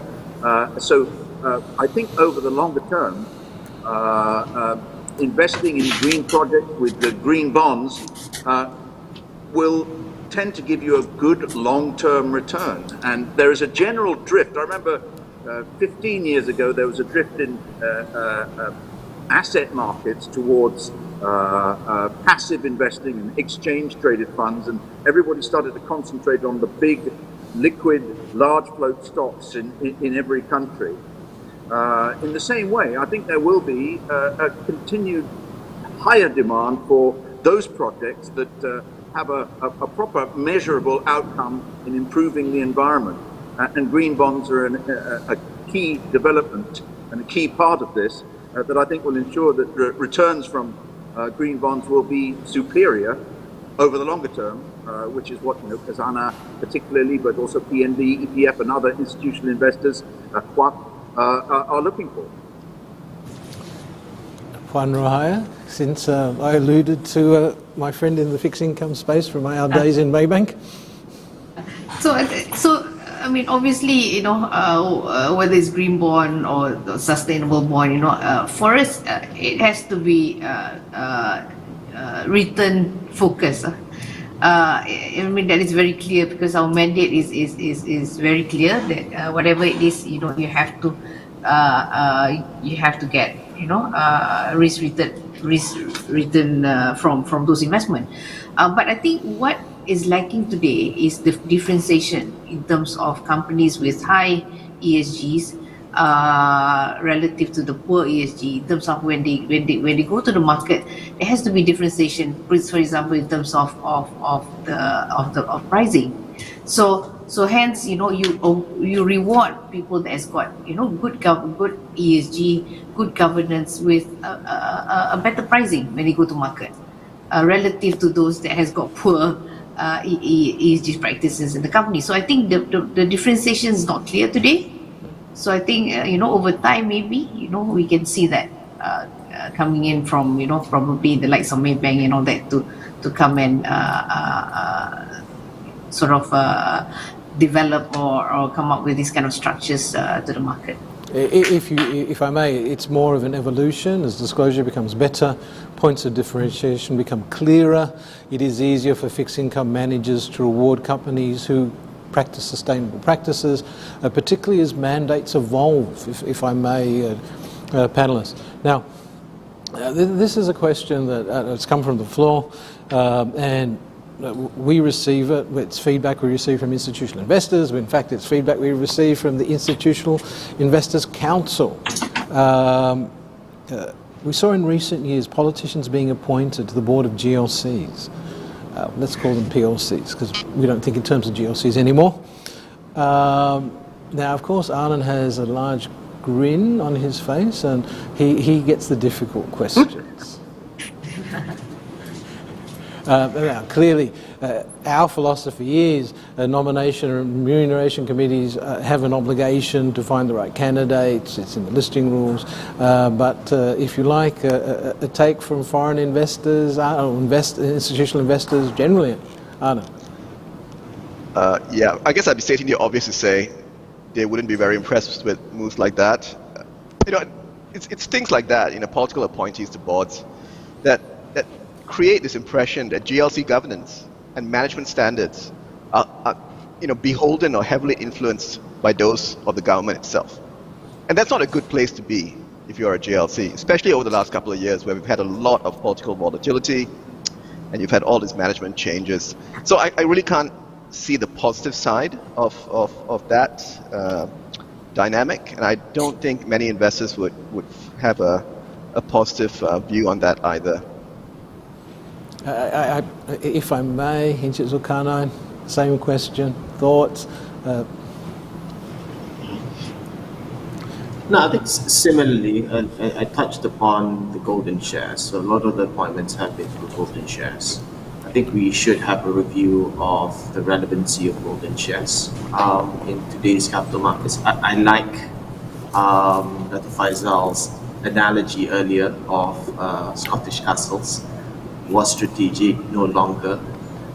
Times change, right? And what has happened in many of these industries which have natural monopoly traits in their industry is that you regulate it through a well-funded and well-functioning regulator. So you allow for the business to run as a business, and whatever controls that you might want to have, whatever checks that you might want to have on their market power, you do it through regulations. We do that very well with the banking sector, for example. Government does not have any golden share in any banks, but the banking system as a whole has functioned tremendously well after the Asian financial crisis. So there's a lot of lessons that we can learn from both within Malaysia and outside of Malaysia on how best to regulate certain industries. And also to take into account certain basic principles like one share, one vote. No, thank you. Pardon me. As we're counting down, there is one asset class that is on the headlines every other day that we've not. Tokenized assets. From a GLIC perspective, is it an asset class that you are looking at or considering? Not so much from a sovereign wealth fund, but Puan Rahaya, is EPF looking in that space of I wouldn't say crypto assets, but tokenized assets? Is it an asset class on the? Is it an asset class that's on the horizon? I think it's an interesting question from the floor. No, not at this point in time. Yeah, we keep it very simple now. If I may pose the same question to Zulkarnain.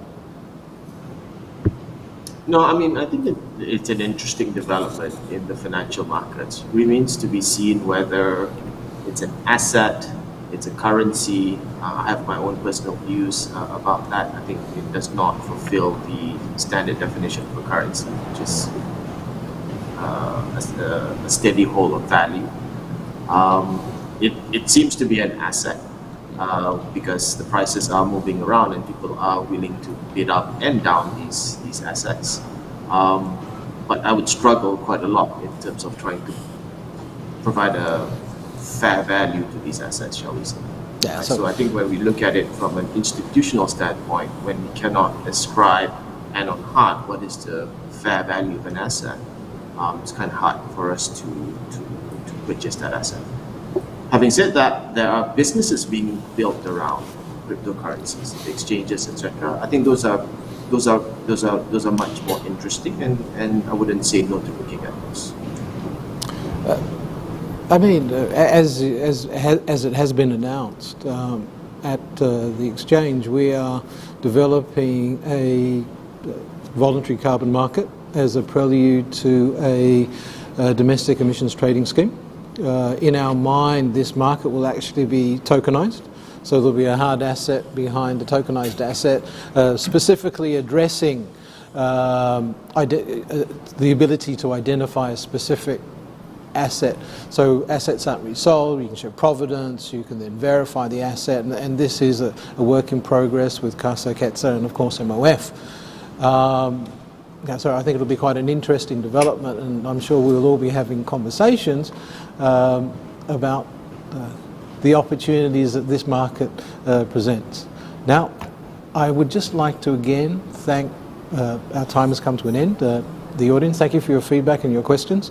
More importantly, I'd like to thank Puan Rahaya, Dato Amarul, Inchit Zulkarnain, Anand, of course, Jerry, for joining us and sharing with us today. It's a very informative and interesting panel, and it's a conversation that will keep going, I'm sure. So thank you, the audience, for joining us today. The key takeaways from Pukoko: clear mandates, reaffirming mandates, and transparency, if I may. Thank you so much. Thank you. It's a pleasure. Thank you very much for that delightful conversation. I now have the privilege to invite the Senior Minister and Minister of International Trade and Industry Malaysia, Yang Berhormat Datuk Seri Muhammad Azmin Ali, to deliver the special address on investing in resilience. Dipersilakan, Yang Berhormat Datuk Seri. Tan Sri Abdul Wahid Omar, Chairman of Bursa Malaysia, Datuk Mohamed Omar Sweet, Chief Executive Officer Bursa Malaysia, Tan Sri Datuk Sri Zamzam Zairani Muhammad Isa, Chairman of Maybank, ladies and gentlemen. First and foremost, I would like to express my profound appreciation to Bursa Malaysia for the honor of delivering this special address, most aptly titled Investing in Resilience, riding on the overarching theme of rebuilding a sustainable economy. Truth be told, I cannot possibly think of a better topic than this strategically chosen subject of resilience as the foundation for sustainable investment, as we are gathered here in a virtual seminar, not by ideal choice, but by the force of circumstances. But the fact that so many of you are here to participate and contribute your ideas and perspectives is in itself a clear manifestation of resilience, and I applaud you for that. Like all the others the world over, our economy has been battered by the onslaught of the COVID-19 pandemic. Our Bursa has gone through thick and thin, but as they say, we have taken the beating on the chin, and at final count, we remain standing. That is undoubtedly an achievement. And it is quite evident that investing in resilience is to invest for long-term strategic gains, in as much as we want capital inflows that could promote economic growth. In this regard, we place top priority on both FDI and DDI, as they clearly have a positive impact on growth. To my mind, we can build a sustainable economy because we have the fundamentals of resilience. And despite Keynes' famous quote that in the long run we are all dead, resilience is essential for long-term sustainability.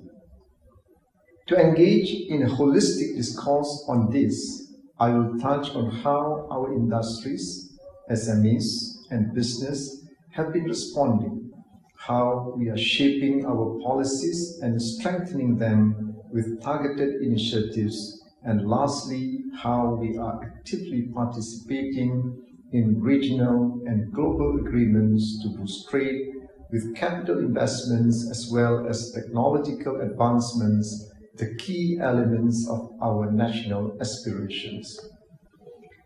In the trade sector, total trade in August 2021 saw an upward trajectory with exports growing by 18.4% to reach 95.6 billion ringgit, and total trade also expanding by 15.7% to 169.8 billion ringgit. Since February 2021, total trade recorded double-digit growth for 7 consecutive months. Bank Negara have projected that our export growth for 2021 is at 8.2%, driven mainly by increased external demand from Malaysia's major trading partners such as ASEAN, the People's Republic of China, and the United States. In the first half of 2021, FDI soared by 223.1% compared to the same period in 2020. Malaysia recorded 107.5 billion ringgit of total approved FDI and DDI in the manufacturing, services and primary sectors, almost 70% higher compared to the same period last year.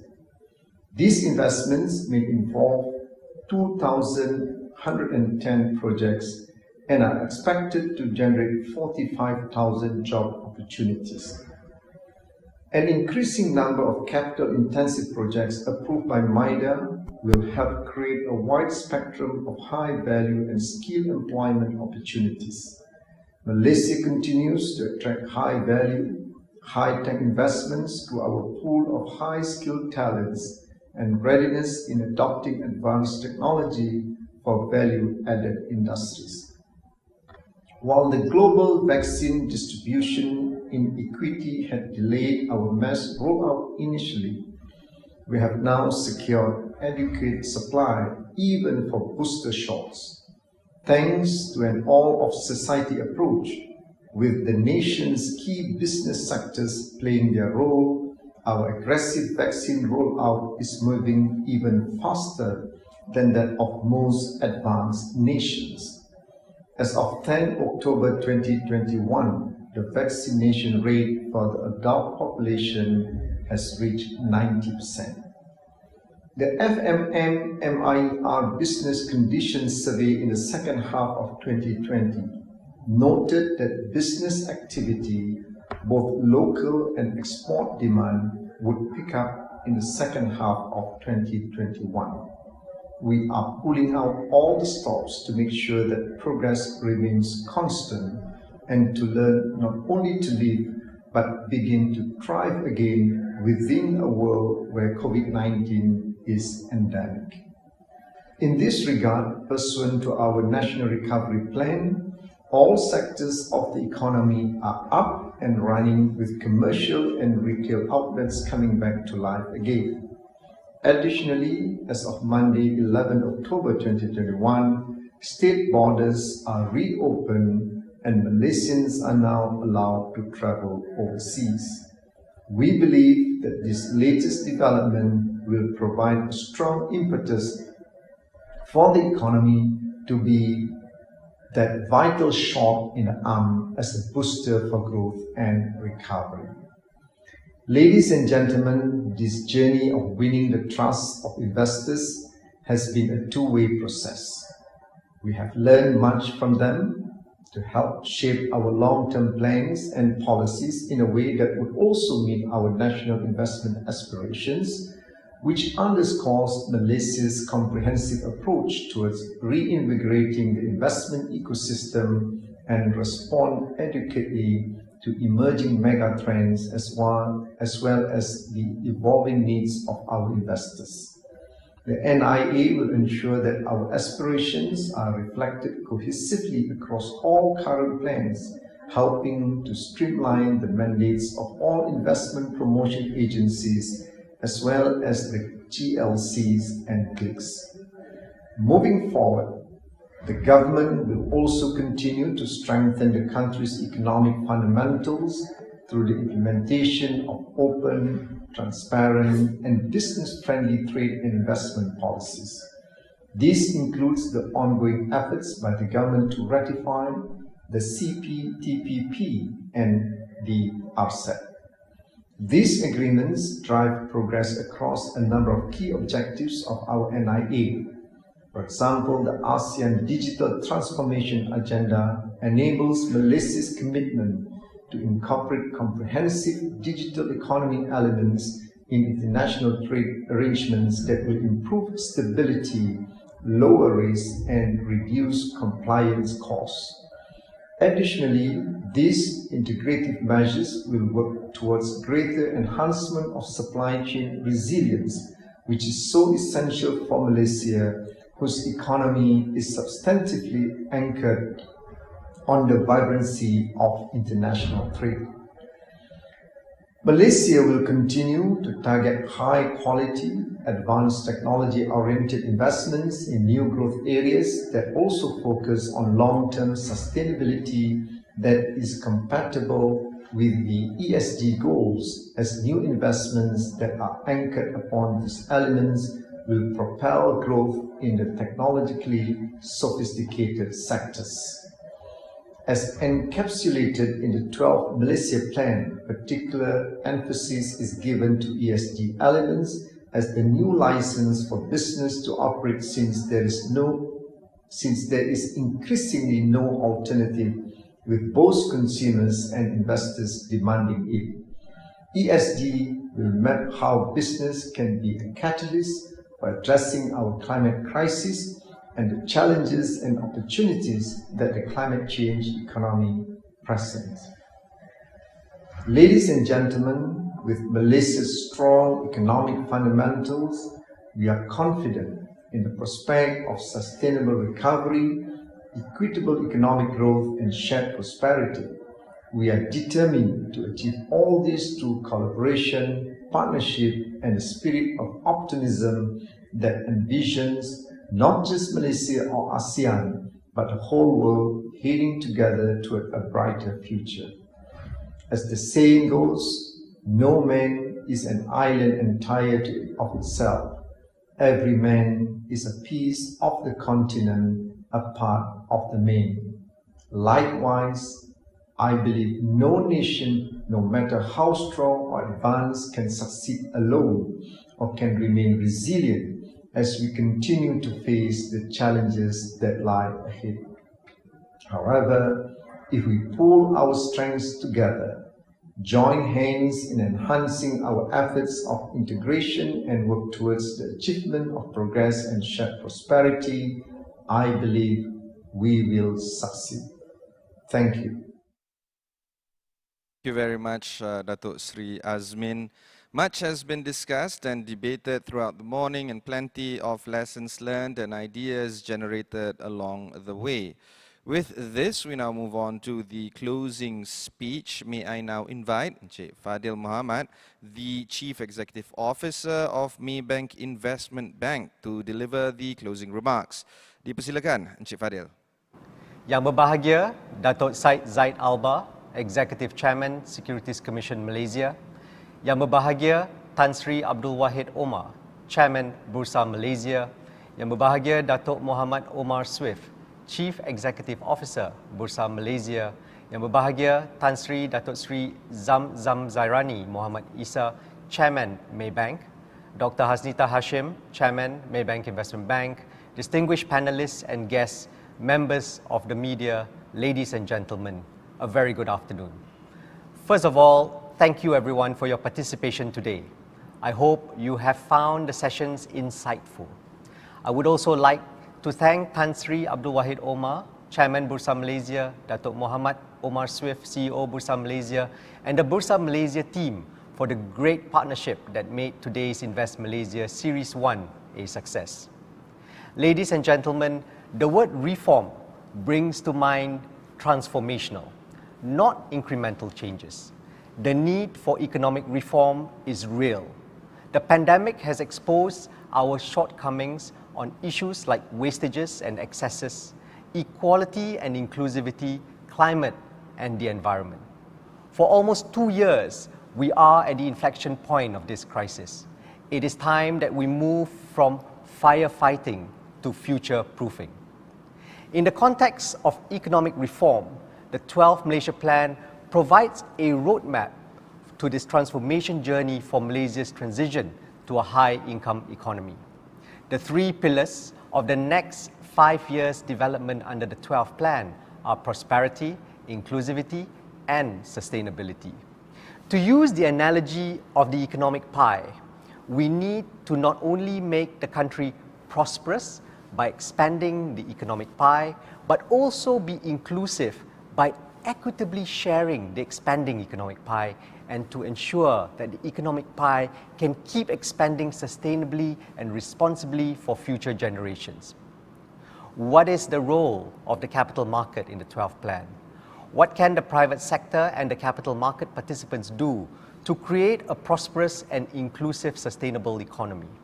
Firstly, a strong financial intermediation ecosystem is fundamental as the country rebuilds post-pandemic and continues on its growth journey. This is given the centrality of the financial system in the economic value chain and the impact of the financial system in resource mobilization and allocations to generate growth, employment, and income. Secondly, globalization and technology and digital acceleration require substantial investments by businesses in order to remain relevant and to stay ahead of the curve. An efficient capital market in allocating resources to support businesses is therefore essential. Lastly, the pandemic has somewhat sidetracked us from a larger catastrophe already affecting us, climate change. Climate change would exacerbate poverty and inequality, particularly affecting the low-income earners involved in activities where climatic conditions play a significant role, like agriculture and fishing.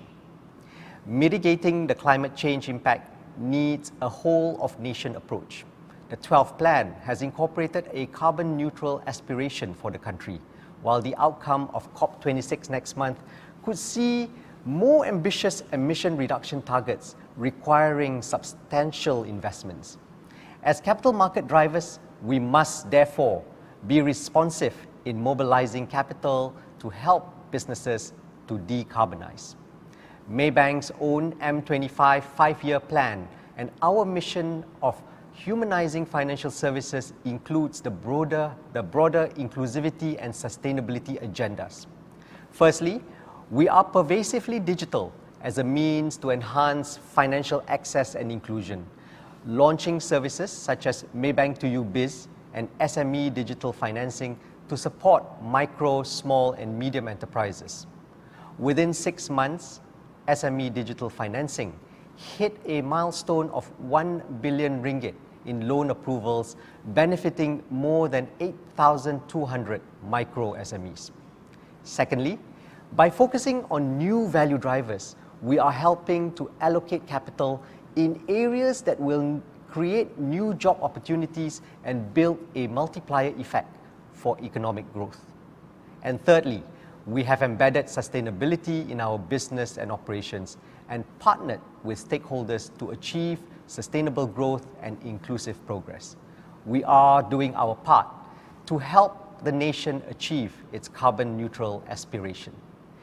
Just last Thursday, Maybank signed a letter of intent with TNBX to purchase Malaysia renewable energy certificates, making us the first bank in Malaysia to purchase the non-tangible energy commodities to support renewable energy generation. The intended purchase of the certificates over a 5-year period is expected to reduce our Malaysian operations Scope 2 carbon emissions by 70% each year, bringing us a step closer towards realizing Maybank's carbon neutral position by 2030. Ladies and gentlemen, we heard a short while ago from our esteemed panelists on the refresh mandate of our GLICs. The refresh mandate is an essential component of meeting the development goals of the 12th plan. With an estimated 1.7 trillion ringgit of assets under management and their GLC investee companies making up more than 25% of total Bursa market capitalization, GLIC reform represent the most tangible and wholly internally driven opportunity to invigorate Malaysia's broad economic dynamism. This is in addition to GLIC's capital allocation towards new drivers of economic growth, principally new economy sectors which are centered on technology and sustainability. Ladies and gentlemen, by now we are familiar with the evidence that companies with strong ESG practices record higher performance and credit ratings. Some research even shows that they perform better during crisis. Actually, without long-term investing, short-term profits are temporary. Value creation opportunities arise from aligning a business with a transition to sustainability. While being a driver of economic growth, the private sector, including financial institutions and capital markets, must be responsible and mindful of our impact on society, including equality, inclusivity, as well as natural resources, climate, and ultimately future generations. Our role is to create long-term value, not only financial value, but also advocate and propagate social and environmental values. Events of the past year have shown how fragile our planet and social fabric can be. For economic reform to truly take place, all stakeholders must galvanize around a common purpose of sustainable and inclusive prosperity. Thank you. Thank you very much, Encik Fadil. And that concludes Invest Malaysia 2021 Series 1 Economic Reform. Thank you to everyone who has made this event a truly enjoyable one. Stay tuned for the upcoming next Invest Malaysia series as we continue to discuss further on the developments on capital markets. Another reminder for our attendees to complete the evaluation form and the CPE assessment form at the feature button found on the bottom of your screen. The session replay, the entire session for this morning's event, will be made available to you starting tomorrow by 1 p.m. 15th of October. You can find this at the Hello Virtual Event platform for your on-demand viewing. Thank you again. Wassalamualaikum warahmatullahi wabarakatuh and goodbye.